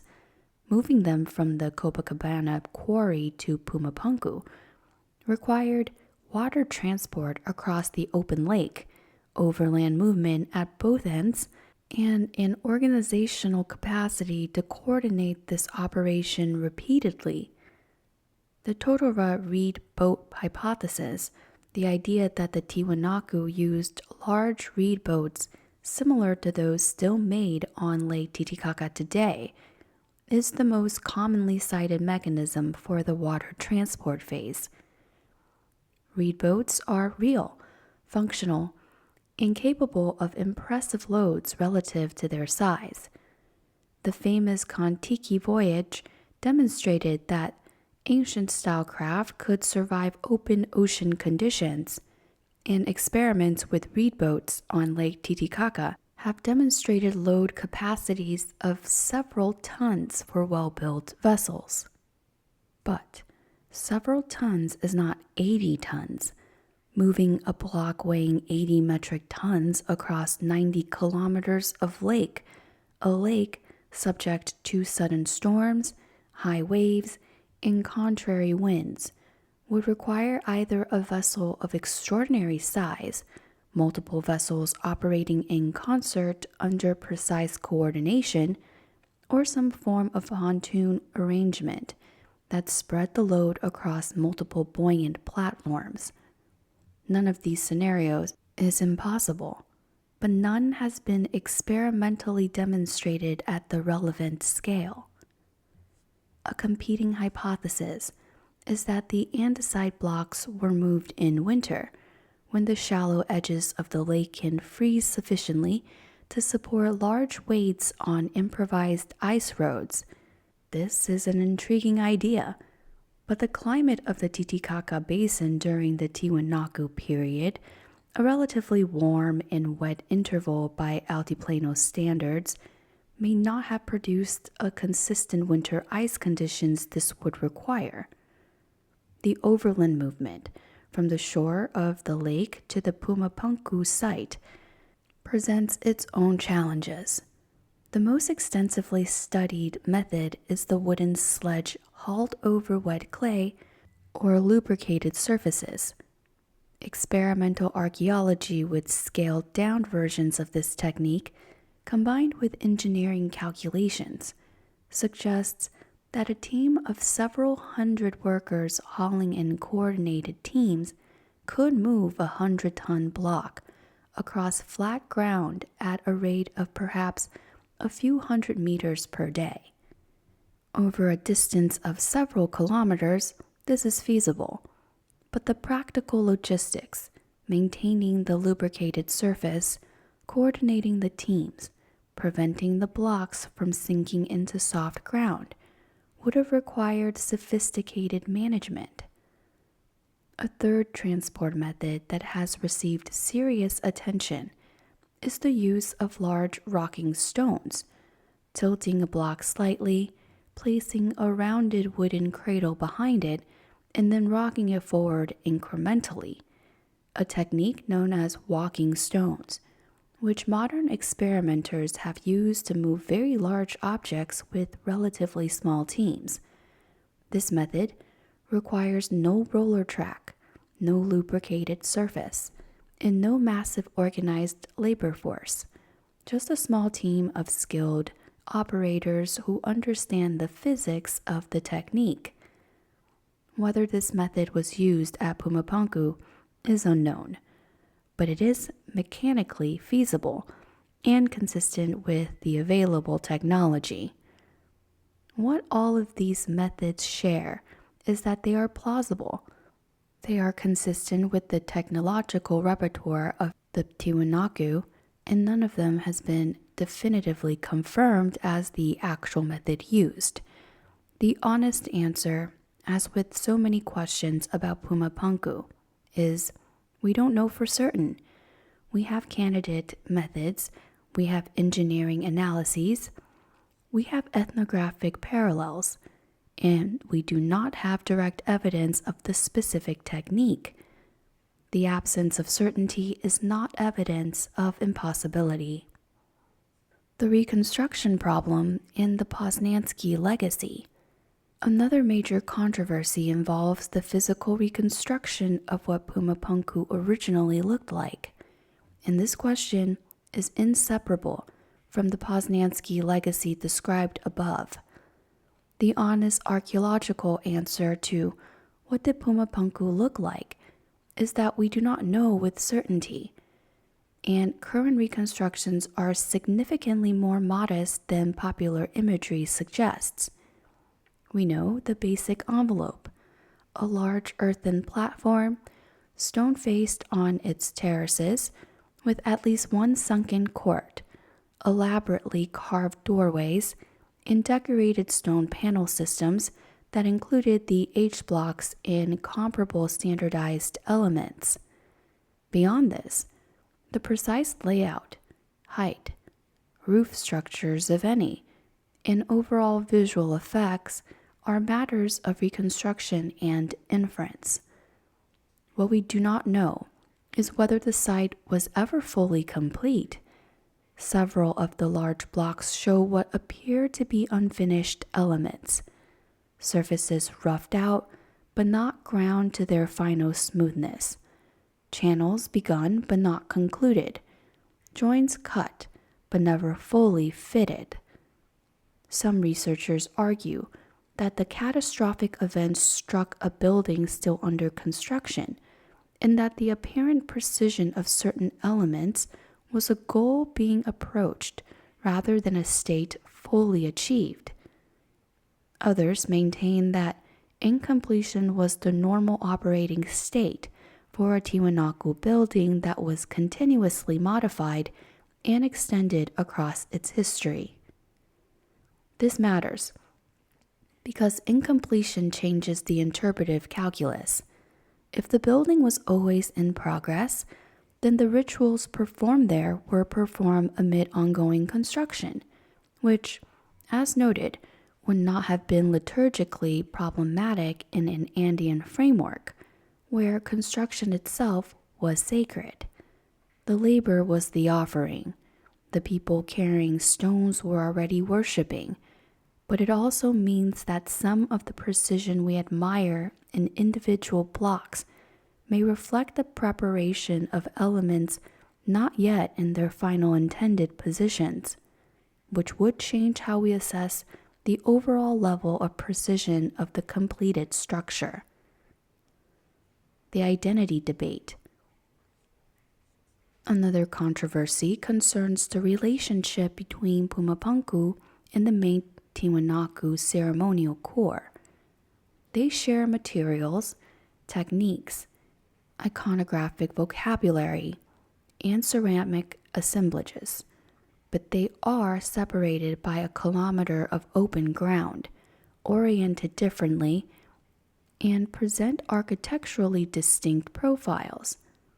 Most archaeologists treat them as parts of one site, but the question of whether they served overlapping or distinct ceremonial functions is a live scholarly debate. Alexei Vranich's work has been the most systematic in addressing this question. He argues that Puma Punku's architectural program, the specific arrangement of courts, doorways, and decorated panels, encodes a distinct set of ritual movements and experiences from those of the Kalasasaya or the Akapana, where the Akapana enacted the cosmology of rain and agricultural fertility through its simulated mountain and spring drainage system, and the Kalasasaya encoded solar time and calendrical order through its astronomical alignments. Puma Punku may have been specifically concerned with the threshold function, the moment of passage between cosmic realms, the gate between the middle world and what lies beneath it. The name itself, Gate of the Puma, supports this reading. The puma in Andean cosmology is an earth creature, a denizen of the boundary between the world of the living and the world below. If this reading is correct, Puma Punku was not simply a larger or more elaborate version of the other Tiwanaku structures. It was architecturally and ritually specialized, a building designed to perform a specific cosmic function that the other buildings did not perform. In the extraordinary investment in precision and material, the 90-kilometer transport of sacred andesite, the meticulous grinding of surfaces, the tight-fitted interlocking joints, would have been specifically appropriate to a structure whose ritual purpose was the maintenance of the boundary between worlds. A poorly made boundary is not a boundary. A gate that does not fit its frame is not a gate. The Gateway God Iconography Dispute. The carved imagery at Puma Punku, particularly the fragment of the frieze-work that once decorated the main facades, connects directly to one of the broadest unresolved debates in Andean iconography: the identity and meaning of the staff god, the central deity of the Tiwanaku iconographic program. The staff god appears in various forms across the entire Tiwanaku cultural sphere, on ceramics, textiles, carved stone, and bone objects from a territory spanning thousands of kilometers. The canonical version, on the Gateway of the Sun at the Kalasasaya, shows a frontal figure with the rectangular head, rayed crown, tears streaming from his eyes, wearing elaborate regalia, and holding vertical staffs topped with condor heads in both hands. Flanking him on either side are rows of smaller figures, the so-called winged runners or angel attendants, shown in profile, wearing similar regalia, running or striding toward the central figure. Scholars have proposed multiple identities for the central figure. Some identify him as a solar deity. His rayed crown, his frontal-facing position, his association with the sun's daily movement. Others identify him as Viracocha, the creator god, described in later Inca mythology as an old, bearded white man who emerged from Lake Titicaca at the beginning of time, created the sun and moon and people, and then walked across the Andes before disappearing into the Pacific Ocean. The Viracocha identification is popular, but methodologically problematic. Viracocha is an Inca deity described in sources collected more than 5 centuries after the Tiwanaku collapse, and projecting his attributes backwards onto the Tiwanaku staff god assumes a continuity of religious tradition that cannot be simply assumed. Others argue the staff god is primarily an atmospheric deity, a god of rain and weather, as the tears suggest. The economic foundation of Tiwanaku's civilization was its water management system, and a civilization whose survival depended on rain would have had powerful theological reasons to center its iconographic program on the deity who controlled precipitation. The tears in this reading are not mourning, they are rain. The weeping god is the rain god, and his tears are the gift of life. A related iconographic controversy concerns the attendant figures on the frieze. Are they human? Are they supernatural beings, angels, in the literal sense of divine messengers? Are they depicting historical figures, perhaps rulers or high priests, represented in divine regalia? The best current scholarship suggests they are probably a combination. Idealized human figures shown participating in a specific ritual activity, possibly a sacred procession or ceremony, in a way that blurs the boundary between the human and the divine. The boundary blurring is not accidental. In Andean ceremonial practice, the properly costumed, properly prepared ritual specialist was not merely representing a deity. They were, for the duration of the ceremony, identified with that deity. The performer was the god. The attendant figures on the Tiwanaku frieze may be showing us this moment of sacred identification. The fragments of carved iconography at Puma Punku, which include versions of the staff god imagery in the attendant figures, participate in all of these debates. They are not simply decoration. They are theological statements and the specific versions of the imagery used at Puma Punku, which differ in some details from those at the main Tiwanaku complex, may reflect the specific ritual function of the building, a function that remains, as we have seen, a matter of active scholarly discussion. The looting problem in the loss of context. A controversy that receives less popular attention, but is deeply consequential for archaeology, is the degree to which the site has been looted, disturbed, and damaged. The extent to which this has permanently compromised our ability to understand it. Looting of pre-Columbian sites in Bolivia and Peru has been serious and ongoing for centuries. At Tiwanaku and Puma Punku, the damage began almost immediately after abandonment and has never fully stopped. Metal objects, copper and bronze clamps, ceremonial items were among the first to go, their material value ensuring they would be extracted and melted down within decades of the site's abandonment. Worked stone followed, removed by local builders, colonial administrators, and eventually railway engineers.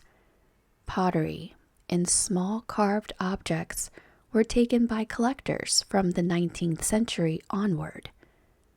Even systematic archaeological excavation, before the development of modern Stratigraphic methods in the mid-20th century often removed artifacts from their context in ways that destroy the relational information that makes individual objects interpretable.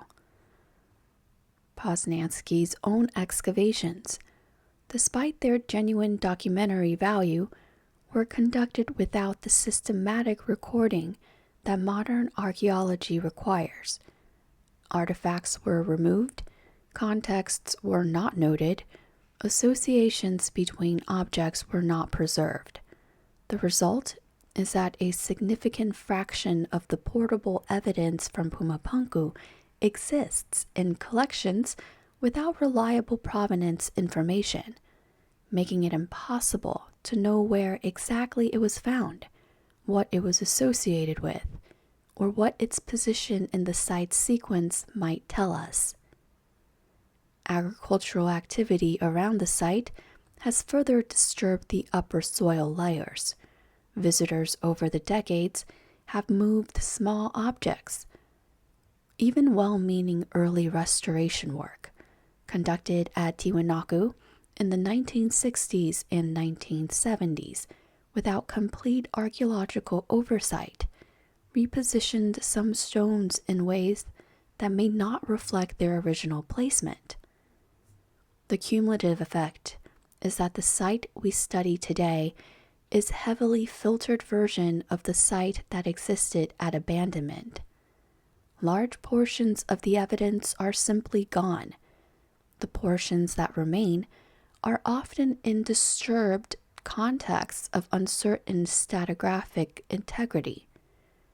Each interpretive claim about Puma Punku must be made against this backdrop of accumulated damage, with the acknowledgement that many questions we would like to answer may simply be unanswerable because the evidence that would answer them no longer exists in recoverable form. The indigenous voice problem.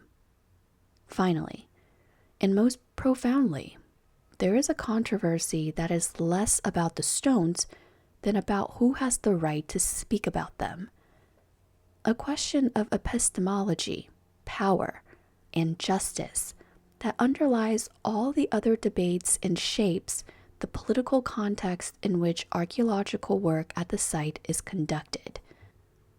Bolivia is a country where roughly 41% of the population identifies as indigenous Aymara or Quechua, and where the political assertion of indigenous rights has been central to national politics for decades, culminating in the 2009 Constitution, which formally declared Bolivia a plurinational state and recognized the collective rights of its indigenous nations. The ancestors of these people built Puma Punku. The Aymara-speaking communities of the altiplano maintain living cultural and spiritual relationships with the Tiwanaku landscape, relationships that include ceremonial visits to the site, offerings made at specific locations within it, and an understanding of the ruins as sacred ancestral places rather than archaeological objects. And yet, for most of the 20th century, the dominant interpretation of Puma Punku was produced by foreign researchers, North American and European archaeologists who brought sophisticated methods and genuine intellectual commitments, but who were outsiders to the culture they were studying. The Aymara community's own frameworks for understanding the site were largely absent from the academic literature, mentioned occasionally as ethnographic background, but rarely engaged as interpretively significant. This began to change through the work of Bolivian archaeologists like Carlos Ponce Sanginés, who directed the Centro de Investigaciones Arqueológicas in Tiwanaku from the 1960s onward, and who insisted, against the prevailing tendency, To treat Tiwanaku as a site of global or universal significance on its own primary significance as Bolivian national and indigenous heritage. His work established the basic stratigraphic and chronological framework that all subsequent research has depended on, and it did so in the context of an explicit political commitment to reclaiming the site for Bolivia. The tension between national heritage claims and international academic access continues. The Bolivian government has, at various points, restricted the access of foreign researchers at the site and its collections, insisting on Bolivian institutional partnership as a precondition for research. This has sometimes frustrated international scholars, but has also produced more equitable research collaborations and has elevated the visibility and authority of the Bolivian archaeologists in the interpretation of their own national heritage. The question of who Tiwanaku and Puma Punku belong to, scientifically, politically, spiritually, is not resolved and may never be resolvable in a way that satisfies all parties. What is clear is that any interpretation of the site that proceeds without acknowledging the living Aymara relationship to it is incomplete, and any research program that treats indigenous knowledge as merely supplemental background to Western scientific archaeology is operating with a partial and distorted set of tools. There is, underneath all of these controversies, a common thread: the insistence on certainty where there is none. Popular accounts of Puma Punku, whether they are promoting the ancient astronaut hypothesis, citing the oldest possible dates, reproducing Poznański's reconstruction as fact, or asserting that stones demonstrate an impossible precision, shares a common failure. They resolve the genuine mystery into a tidy, dramatic story. Real scholarship does the opposite. It opens the mystery up, multiplies the questions, acknowledges the limits of the evidence, and sits with uncertainty as the default condition of honest inquiry. The genuine controversy surrounding Puma Punku is: what was it exactly? Who built it? When? And what did it mean to them? The honest answer is that we are still carefully trying to find out. Chapter 10: The Ancient Astronaut Problem.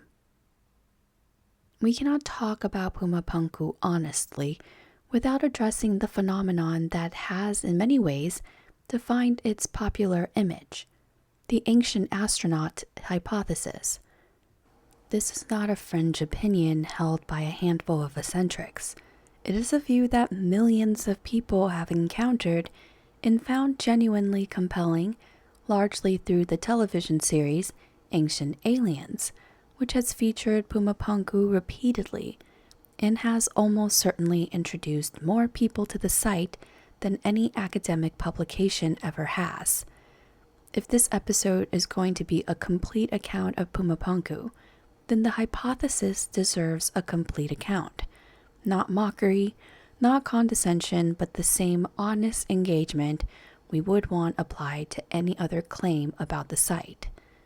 The ancient astronaut hypothesis, as it applies to Puma Punku, runs essentially like this. The precision and scale of the stonework are so far beyond what the Tiwanaku people could have achieved with their available tools that ordinary human ingenuity cannot explain it. Something else must account for it, either a lost advanced civilization like Atlantis, or direct contact with an extraterrestrial intelligence that possessed technology capable of producing the results we see. The argument draws its emotional force from a genuine place. The site really is extraordinary. the stones really are precisely cut. The engineering really does inspire awe. The wonder is legitimate. The question is whether the explanation matches what the evidence actually shows. To engage with this fairly, we need to look carefully at the argument's load-bearing assumptions, the places where, if the logic is sound, the hypothesis holds, and where, if the logic fails, it falls apart. The first and most fundamental assumption is that the precision of the Puma Punku stonework exceeds what was achievable with Tiwanaku-era technology. This claim is stated with great confidence in popular treatments, but it rests on a factual foundation that is considerably shakier than it appears. As discussed in detail in our chapter on the precision question, the stonework at Puma Punku is impressive, but not impossible by the standards of ancient handcraft. The flat surfaces are achievable by grinding. The right angles are achieved with careful use of straight edges and square templates. Tools so simple they require no explanation. The consistent cross-sections of the H blocks are achievable by skilled craft people who have internalized the profile through long practice, working from physical templates. The drill holes are achievable with weighted bow drills and abrasive compound.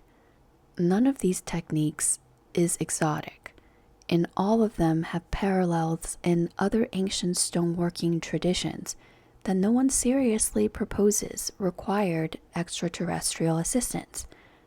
There is also a selective quality to the ancient astronaut treatment of Puma Punku that is worth noting.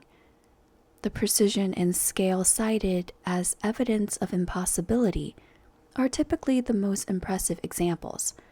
The flattest surfaces, the tightest joints, the most regular profiles. What is less often discussed are the inconsistencies, the blocks that don't quite fit, the surfaces that are flat in some areas and rough in others, the evidence of reworking and adjustment. A building that was partially constructed by being with advanced technology would not show the signs of incremental human craft. The trial and error, the recutting, the variability between individual stones that Puma Punku actually shows. The selective attention to the most impressive features while ignoring the evidence of ordinary human work visible in the same stones is a recurring feature of how the hypothesis is presented.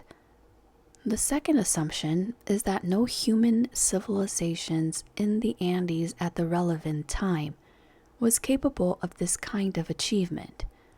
But this assumption requires ignoring the Tiwanaku's own extensive record. The Gateway of the Sun, still standing at the Kalasasaya complex a kilometer away, is carved from a single block of andesite with a relief program of extraordinary complexity, carved by the same people using the same tools in the same period. The stelae in the monolithic doorways at Tiwanaku are similarly precise. The Inca, building in the same Andean tradition a few centuries later, achieved stone fitting at Sacsayhuaman and Ollantaytambo that is in some respects more impressive than what we see at Puma Punku, perfectly interlocking polygonal blocks weighing hundreds of tons, fitted without mortar in 3 dimensions. No one seriously argues the Inca had extraterrestrial help. If the Inca could do it, the question of whether the Tiwanaku, who were building in the same tradition with access to the same general toolkit, could also do something comparable becomes considerably less mysterious. Most people who find the ancient astronaut hypothesis compelling are drawn to it by genuine wonder at the ancient world, not by any conscious desire to diminish the people who built it. But the structural effect of the hypothesis, The way it consistently relocates the agency for the most astonishing non-European achievements from human beings to something else is something worth sitting with. The Aymara people of the altiplano, whose ancestors built Puma Punku, are still there. Their descendants still farm the same land, still speak a descendant of the same language, still maintain cultural practices that connect them to the pre-Columbian past. When we ask whether their ancestors were capable of building Puma Punku, we are not asking an abstract question about a vanished people. We are asking something about human capacity in a specific place, and the evidence from that place, from the site itself, from the broader Tiwanaku material record, from the living cultural tradition, says clearly, yes, they were. None of this means Puma Punku holds no genuine mysteries. It does. The dating is unresolved. The specific construction techniques are not fully reconstructed. The function of the H blocks within the original structure is debated. The cause of the catastrophic destruction is unknown. These are real open questions, and the answers, when they come, will be fascinating. The wonder that draws people to the ancient astronaut hypothesis, the feeling of standing before something that stretches the limits of what you thought was possible, is a completely appropriate response to Puma Punku. That wonder is correct. The site deserves it. The question is only what we do with the wonder, whether we let it open us to a deeper inquiry into what the Tiwanaku actually were, or whether we redirect it toward an explanation that, however dramatic, closes the inquiry down. Chapter 11. The Stones Up Close. Let us slow down and do something different. Let us walk slowly and imaginatively through what Puma Punku actually looks like if you stand on the site today. You approach from the east, across a flat, grassy plain. The altiplano spreads out around you in all directions, interrupted only by the distant white peaks of the Andes to the west, the volcanic cone of Mount Sajama, the serrated ridgelines of the Cordillera Real to the north. The sky is enormous. At this altitude and in this landscape, the sky is always enormous. And today, it is the deep, saturated blue that only appears above 3,000 meters. The light is brilliant and shadowless. You are aware, in a way that takes a moment to articulate, of standing on the roof of a continent. The Puma Punku mound rises gently ahead of you, not dramatically, not like a pyramid. It is a low platform, maybe 5 meters at its highest, covered in scrubby grass and strewn with what looks from a distance like rubble. As you get closer, the rubble resolves into something different. The first thing you notice is the scale of the individual pieces. Not the megaliths, those will come, but the medium-sized blocks, pieces of red sandstone a meter or two on a side, scattered across the ground at irregular angles and positions. Their surfaces are cut flat or nearly flat, and when you look closely at the edges, you can see they are not the rough, uneven edges of broken natural stone. They are cut, straight, clean. In some cases, the corner where two cut faces meet is a perfect right angle, without the slight rounding you would expect from a hand-worked surface.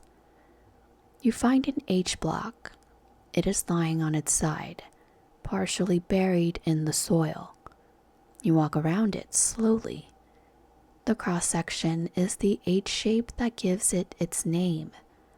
Two wide, flat outer faces connected by a narrower central section, so that the block has recesses running along its length on both sides. These recesses are not rough or approximate, they are smooth. In the corners where the floor of the recess meets the inner face of the outer element are sharp, sharper than seems natural. The block is made of red sandstone. You try carefully to insert a fingernail into the corner of one of the recesses where the floor meets the wall. You can't. The corner is closed. You move to a piece of gray andesite. It is smaller, maybe 60 centimeters across, but it is covered on one face with a pattern of cut channels.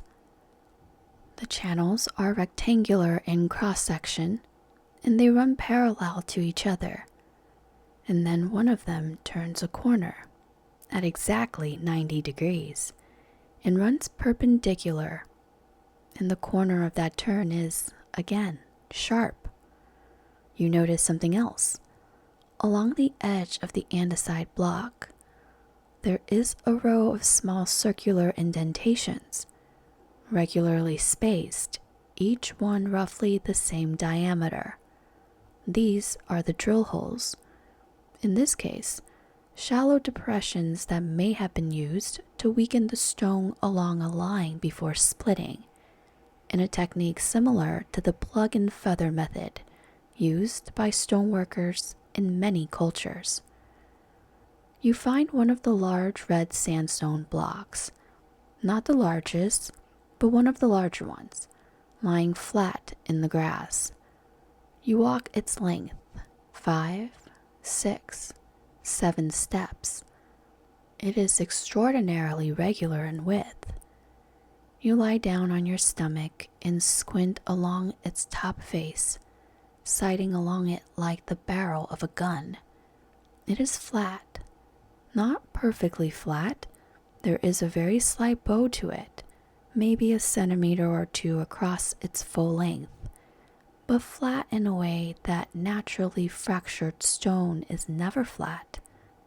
This required work, patience, precision, grinding work.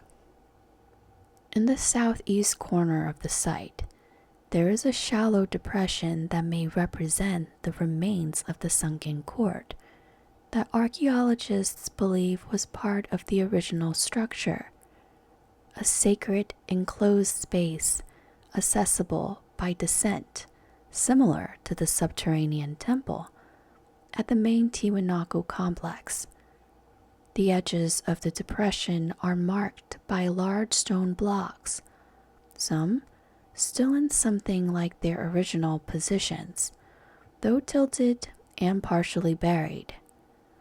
In everywhere, in every direction, the blocks, dozens of them scattered, some stacked accidentally against each other by the force of whatever moved them, some broken, some intact, some with their cut surfaces face down in the soil, hidden from view. The site feels not like a construction site, but like an aftermath, like the morning after something very large and very sudden happened, and no one has been back to straighten things up. This is, in a sense, exactly what it is. Chapter 12. The Andean Cosmological Context.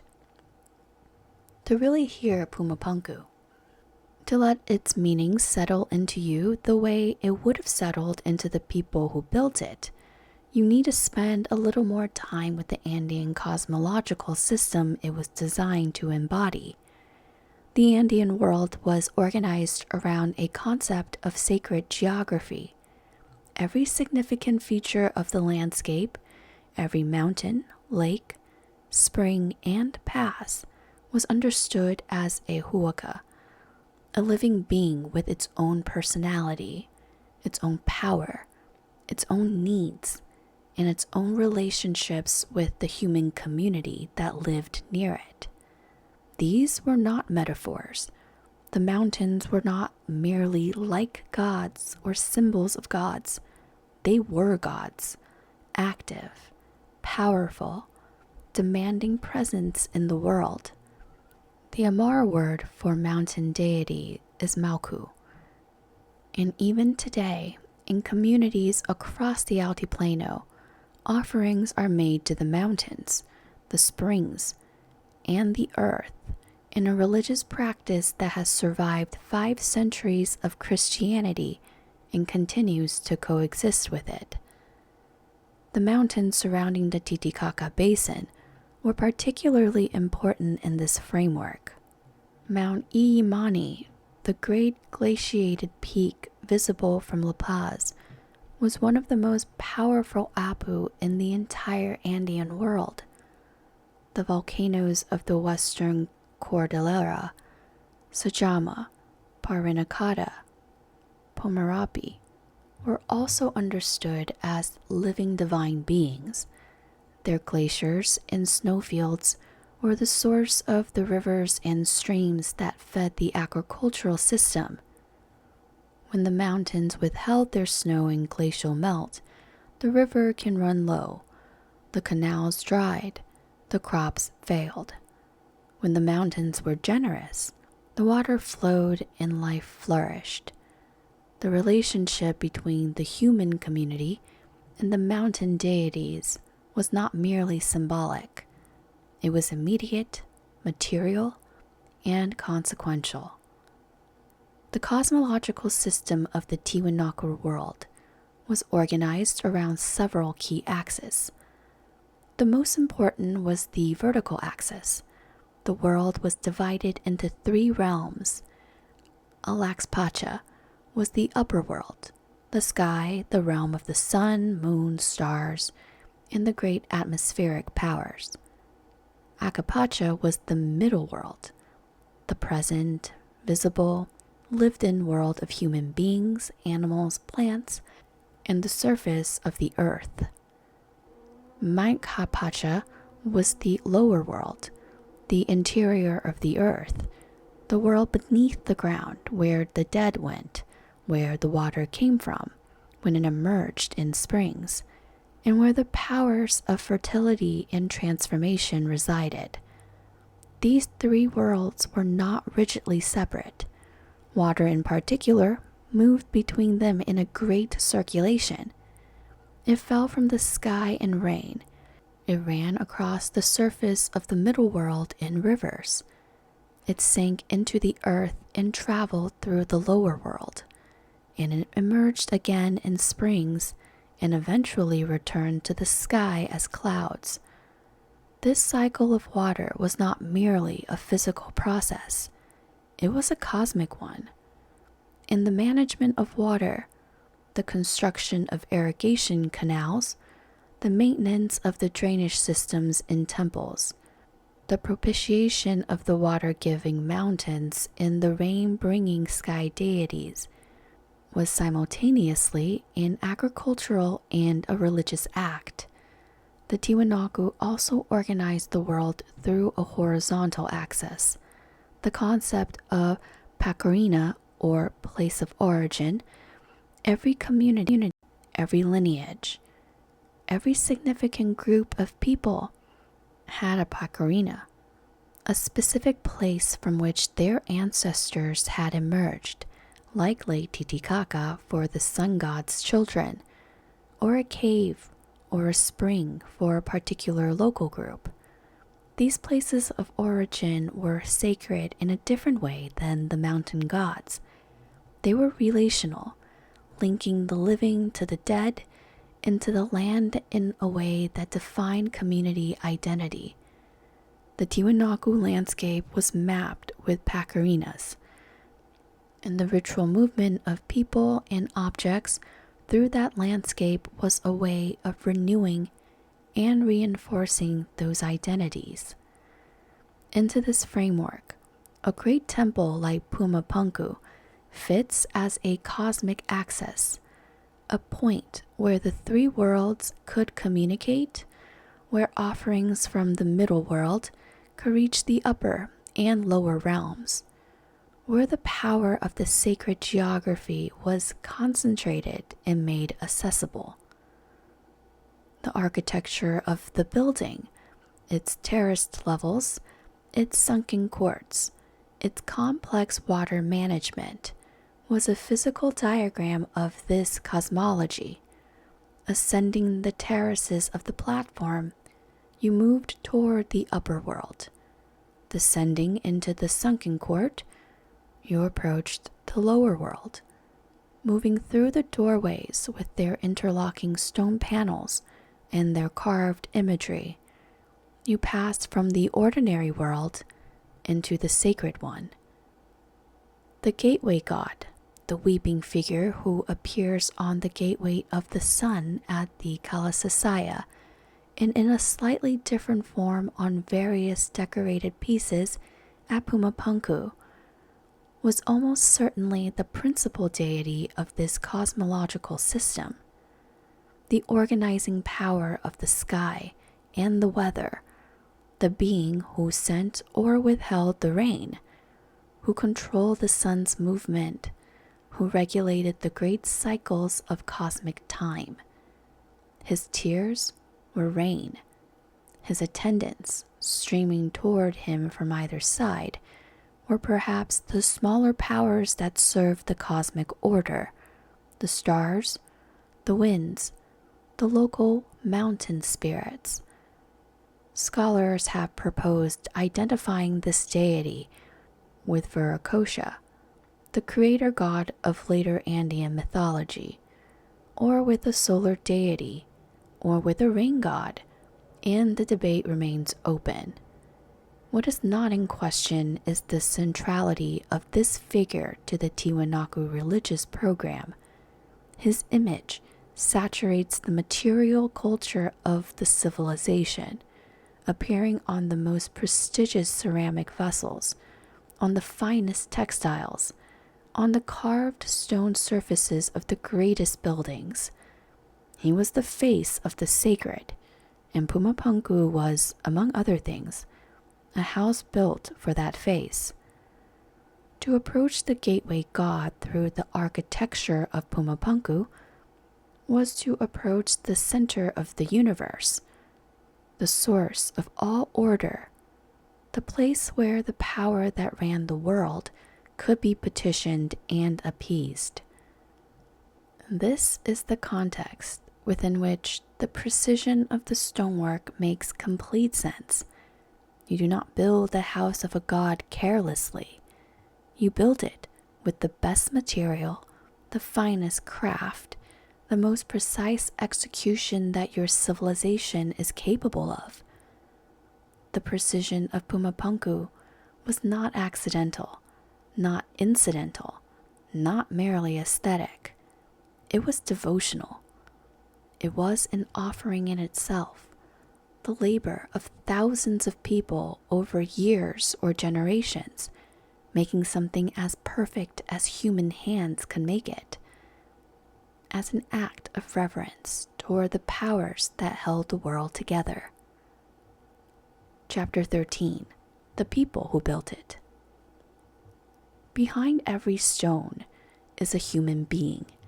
This is easy to forget when you are standing among 100-ton blocks and thinking about engineering and geology. But someone quarried those stones. Someone lashed them to sledges and hauled them across the altiplano. Someone ground the surfaces flat, cut the channels, drilled the holes. Someone laid them in place and made them fit. Who were these people? They were not slaves.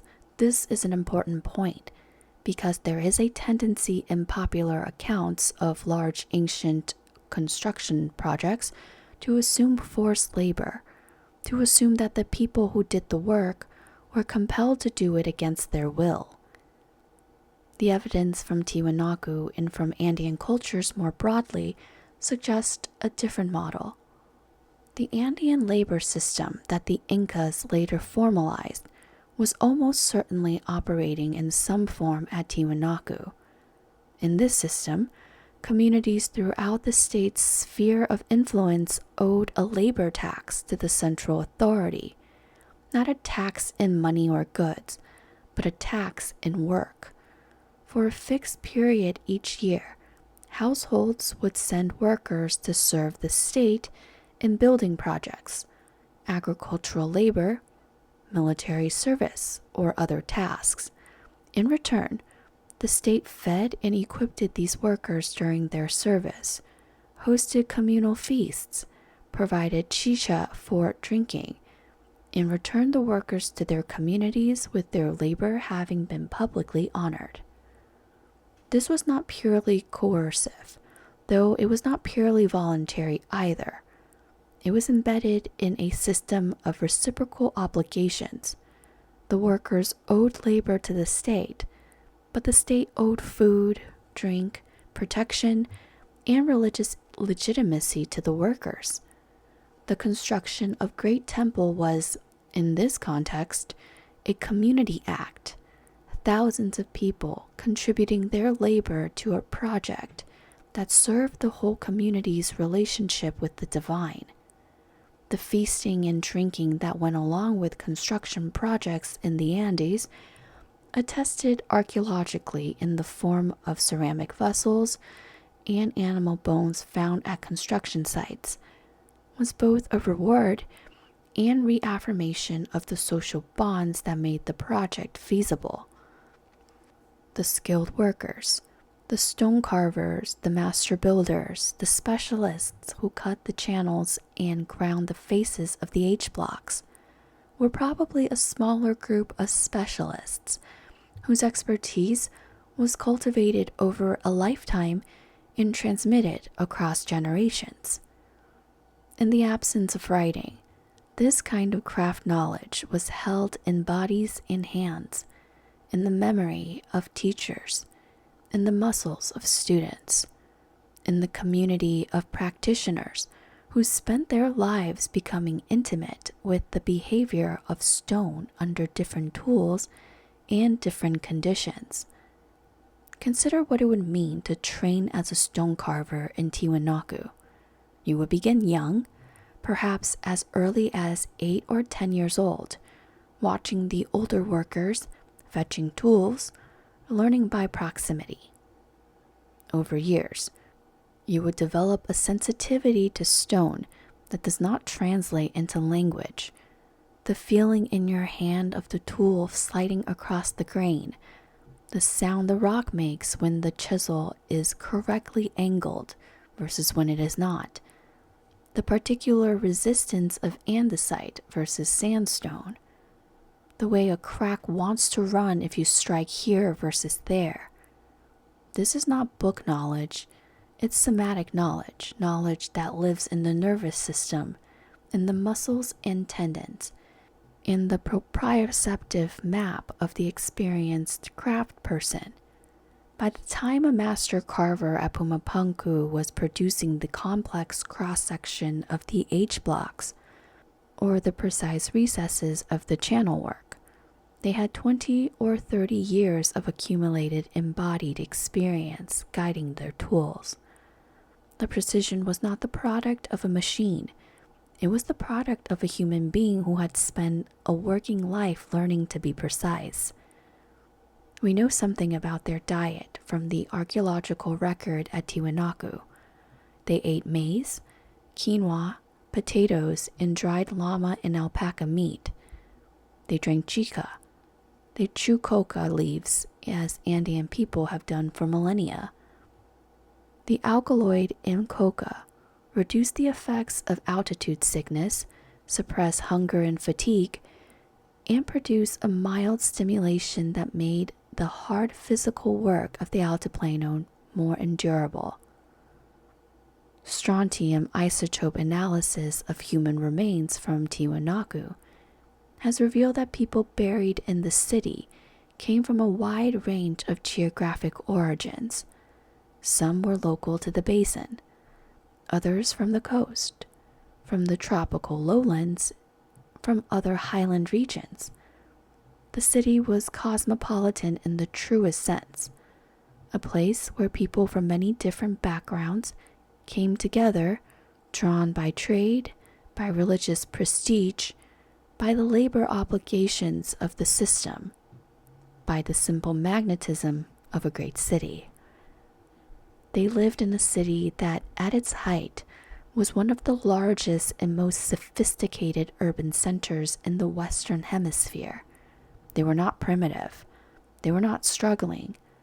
They were the product of a civilization with centuries of accumulated knowledge, and they were building something that expressed that knowledge in its most monumental form. Chapter 14, The Long Silence. The city of Tiwanaku fell gradually across the 10th and 11th century CE, and Puma Punku fell with it. The drought that ended the civilization did not end immediately, dramatically, with a single catastrophic event. It crept in over decades, progressively drawing the wetlands and draining the raised field system that fed the city, slowly reducing the agricultural surplus that supported the specialists and the laborers and the priests. Population declined, people left, the city shrunk, and eventually the ceremonies stopped. The offerings ceased, the procession no longer moved through the doorways of Puma Punku. The fires on the platform went dark. What happened after is a story of gradual disintegration and gradual appropriation, a sequence of losses that unfolded over centuries, each generation removing a little more of what the previous one had left behind. The first thing to go was the portable material, metal clamps, the eye-shaped bronze and copper fittings that held the stone blocks together, were pried out and melted down, their metal too valuable to leave in a ruined building. This systematic removal of the metal clamps may itself have contributed to the eventual scattering of the large blocks.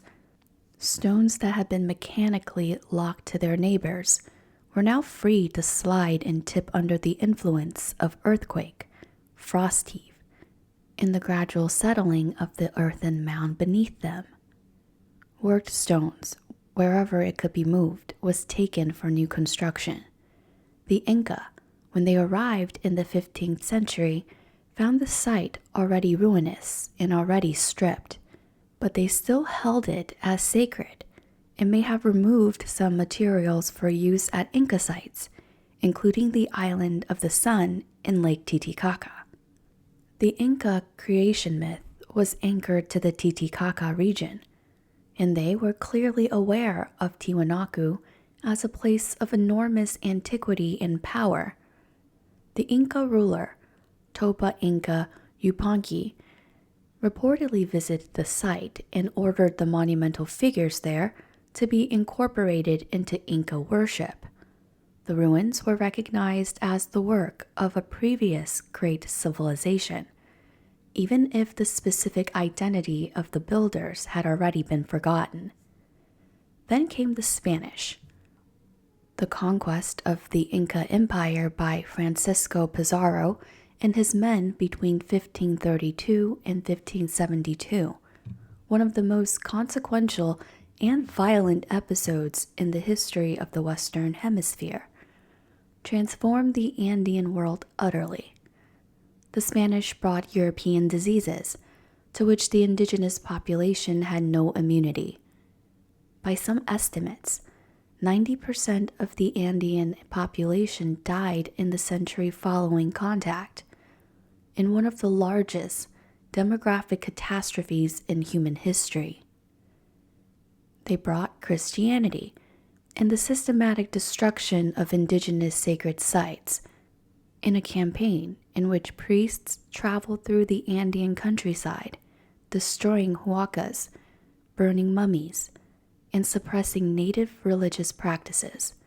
They built their new cities on top of the old ones, using the stones of Andean temples to construct colonial churches and government buildings. At Tiwanaku and Puma Punku, this process is archaeologically visible. The church in the town of Tiwanaku contains worked stones from the ancient site, some of them clearly architectural fragments, pieces of column, worked jabs, precisely cut blocks that were simply taken from the ruins and incorporated into the new building.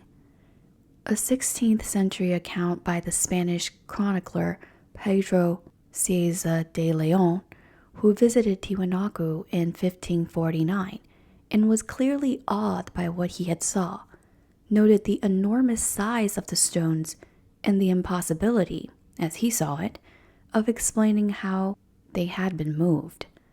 He recorded faithfully that when he asked the local indigenous people who had built these buildings, they said that it had been done before the time of the Incas, and that they had been made by white bearded people who came before them. This story may be a genuine oral tradition preserved from earlier centuries, or it may be a piece of post-conquest mythology, or it may reflect Cieza's tendency to hear what he expected to hear. In any case, it is one of the earliest European accounts of the site.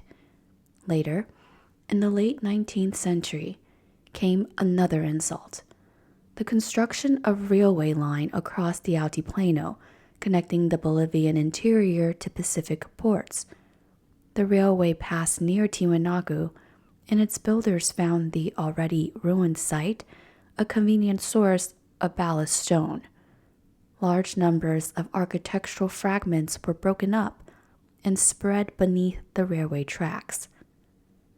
The full extent of this destruction is unknown, but it was certainly significant, and it represents one of the most painful chapters in the site's history: the casual destruction of irreplaceable human heritage in the service of industrial infrastructure. The first serious archaeological investigation of Tiwanaku and Puma Punku began in late 19th century, when the American geographer Ephraim George Squire visited and described the sites in his 1877 book, Peru: Incidents of Travel and Exploration in the Land of the Incas. More substantial archaeological work followed in the early 20th century, including excavations by Arthur Posnansky. Posnansky is both famous for his detailed documentation of the site and for his extravagant claims. He argued, based on supposed astronomical alignments, that Tiwanaku was 17,000 years old, a claim that was never accepted by mainstream archaeology, but that has been regularly recycled in popular accounts ever since. Posnansky's astronomical argument rested on the idea that the precise solar alignments of the Kalasasaya could only have been accurate at a specific moment in the remote past, and that by calculating when the obliquity of the ecliptic, the slight wobble in the tilt of the Earth's axis that cycles over roughly 41,000 years, would have produced the alignment he observed, he could arrive at a date of around 15,000 BCE. The problem is that the alignments Posnansky used were partly based on his own inaccurate reconstruction of the site, and independent verification has never been achieved. More rigorous work followed in the mid-20th century, including excavation by Wendell Bennett and subsequent Bolivian archaeologists. In recent decades, the work of Alan Collada, John Janusik, Alexei Vranich, and their Bolivian colleagues have substantially advanced our understanding of the site, its construction sequence, and its place in the broader Tiwanaku cultural system. The site was designated a UNESCO World Heritage Site in 2000, which has provided some protection and resources for continued investigation and preservation. A museum at the site holds many of the finest portable artifacts recovered from the complex, and ongoing excavations continue to reveal new details. the work is nowhere near complete. In the most literal sense, Puma Punku is still being discovered. Chapter 15. Puma Punku's Legacy. Before we reach the end, there is one more dimension worth exploring. The way Puma Punku and Tiwanaku civilization contributed to the broader tradition of Andean culture in ways that outlasted the civilization itself. The Tiwanaku did not disappear when their state collapsed. Their people dispersed. Their descendants became the Aymara-speaking communities of the altiplano, the people of the highlands, the various coastal and lowland groups who had been drawn into the Tiwanaku sphere. And they carried with them the accumulated knowledge, the iconographic traditions, the social practices, and the cosmological framework of one of the greatest civilizations the Americas had produced. The most direct successor to the Tiwanaku legacy in the central Andes was the Wari civilization of the Peruvian highlands, a contemporary power that had its own monumental architecture and its own version of the gateway god iconography. The Wari and the Tiwanaku were not the same civilization. They were distinct political entities with distinct material cultures, but they shared enough iconographic and ideological content to suggest a period of extensive exchange, perhaps in the 6th and 7th century CE, when both civilizations were at or near their peaks. How much each influenced the other, and in which directions the influence flowed, remains an active area of research. After the collapse of both the Wari and Tiwanaku, around 1000 CE, the Andean highlands entered a period of political fragmentation that lasted roughly 4 centuries. Dozens of smaller polities, the Lupaca, the Kola, the Pacajés, and many others, occupied the territories of the former Tiwanaku state, maintaining some elements of Tiwanaku culture while developing their own distinctive traditions. The monumental building tradition declined, but the religious practices, the agricultural techniques, and the social organization of the altiplano communities retained deep structural continuity with the Tiwanaku period. Then the Incas arrived.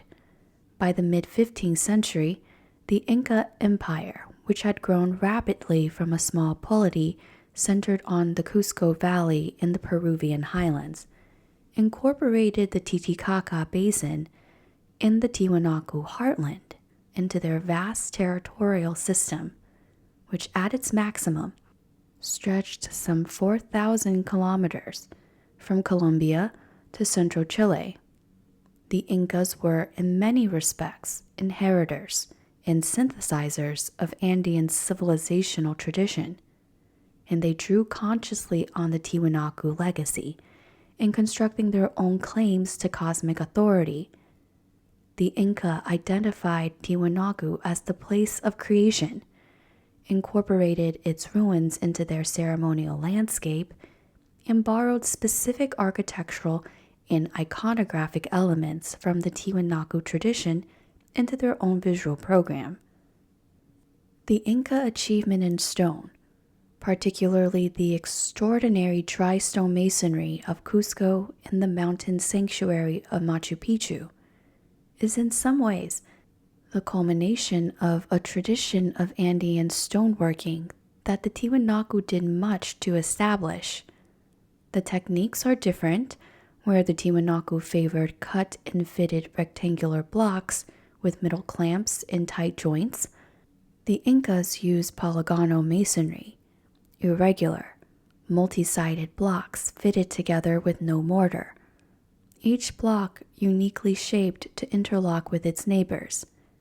But the underlying commitment, the devotional investment of enormous skilled labor in the production of stone architecture that expressed cosmic order through precision, connects the Inca tradition back to the Tiwanaku, and ultimately to Puma Punku. in a different register, the agricultural knowledge that the Tiwanaku developed, the raised field system, the water management techniques, the understanding of microclimatic variation at altitude was preserved in the communities of the altiplano across the centuries of political fragmentation and colonial disruption. When experimental archaeologists in the 1980s and 1990s worked with modern Aymara communities to reconstruct raised field agriculture in the Titicaca Basin, they found that the techniques were not entirely unknown. Elements of the traditional knowledge had persisted, embedded in practice in oral tradition, waiting to be recognized and applied again. This is the most important legacy of Puma Punku in the Tiwanaku. Not the stones themselves, spectacular as they are, but the demonstration that a human community can develop, over centuries, a deep and sophisticated understanding of its environment, its soils, its climate, its hydrology, its astronomy, and can organize that knowledge into build forms that serve both practical and spiritual needs with equal care. That integration of the practical and the sacred, the technical and the devotional, is not something that can be imported from outside or delivered from above. It has to be grown slowly from the inside, from the accumulated experience of people who lived in a specific place and pay attention to it across generations. The Aymara who live on the altiplano today are the heirs of that tradition. When they make offerings to the mountains, they are doing what their ancestors did for thousands of years. When they build their houses, they are using the same social technology that built Puma Punku.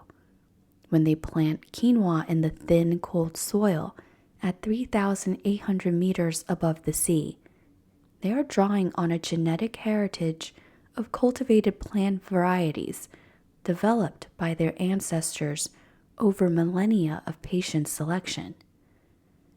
The thread is unbroken, even if it has been stretched and twisted by 5 centuries of colonialism and disruption. The stones of Puma Punku are not a monument to a lost world. They are a monument to a world that is, in some important sense, still here. Chapter 16. What the Stones Remember. There is a word in Aymara, a language still spoken by some 2 million people on the altiplano today, a language that is the direct descendant of the language spoken by the people of Tiwanaku. For the kind of collective labor that built places like Puma Punku. The word is Aini, and it means roughly reciprocal labor, the practice of working for your neighbor today so that your neighbors work for you tomorrow. The principle of mutual aid embedded in a cultural practice so deep it organized the construction of a civilization's greatest monuments. Aini is still practiced in Aymara communities today, still governing the buildings of houses and the harvesting of crops, still carrying the memory, in some sense, of what it meant to build together toward a shared understanding of the sacred.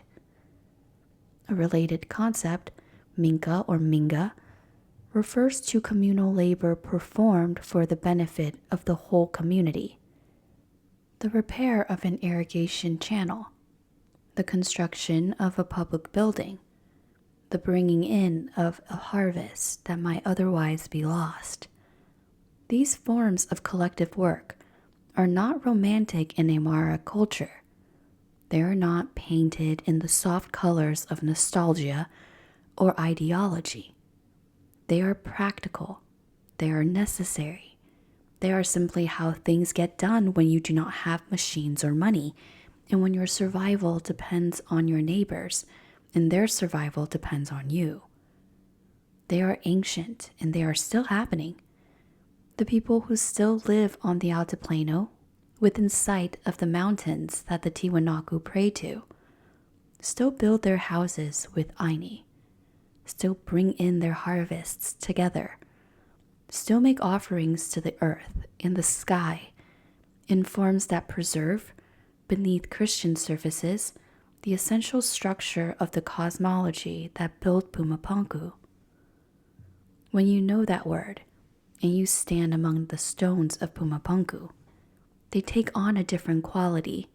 They are not the work of giants or gods or visitors from another world. They are the work of aini, of thousands of people bound to each other in their vision of the cosmos, offering their labor as the most intimate expression of what they believed. The stones are still here. The beliefs that made them are still here too, in changed form, in the mountains that are still prayed to, in the springs that are still offered to, in the condors that still circle above the altiplano in the high thin air. The condor in Andean cosmology is the messenger between worlds, the creature that flies high enough to pass from the middle world into the upper one, carrying prayers and intentions to the sky deities. They still fly above Puma Punku. They have been flying above it since before it was built. They will fly above it long after every last detail of its history has been forgotten. Puma Punku was never finished the way its builders intended. The catastrophe, earthquake, flood, drought, history interrupted it. What remains is a ruin, but ruins are not failures. They are proof of a reaching, evidence that human beings in a very specific time and place believed that something was sacred enough to build for, and built with everything they had, and that the reaching itself was the point. Let the high wind move over the stones. Let the brilliant blue sky hold the Andes in its embrace. Let the thin air carry whatever prayers were spoken here 1,000 years ago or more by people who looked at this landscape and decided it was worth working for. We don't need to explain Puma Punku with the extraordinary, the ordinary human story of skill and labor and devotion in community, of a civilization rising and falling and leaving these magnificent, scattered stones behind is extraordinary enough. Rest now. The altiplano is quiet. The stones are where they fell, and somewhere beneath the pale grass, the offerings are still buried, the bones in the vessels, and the objects placed with care into the earth at the beginning, when this was a new building in a young civilization, and the future was still unwritten.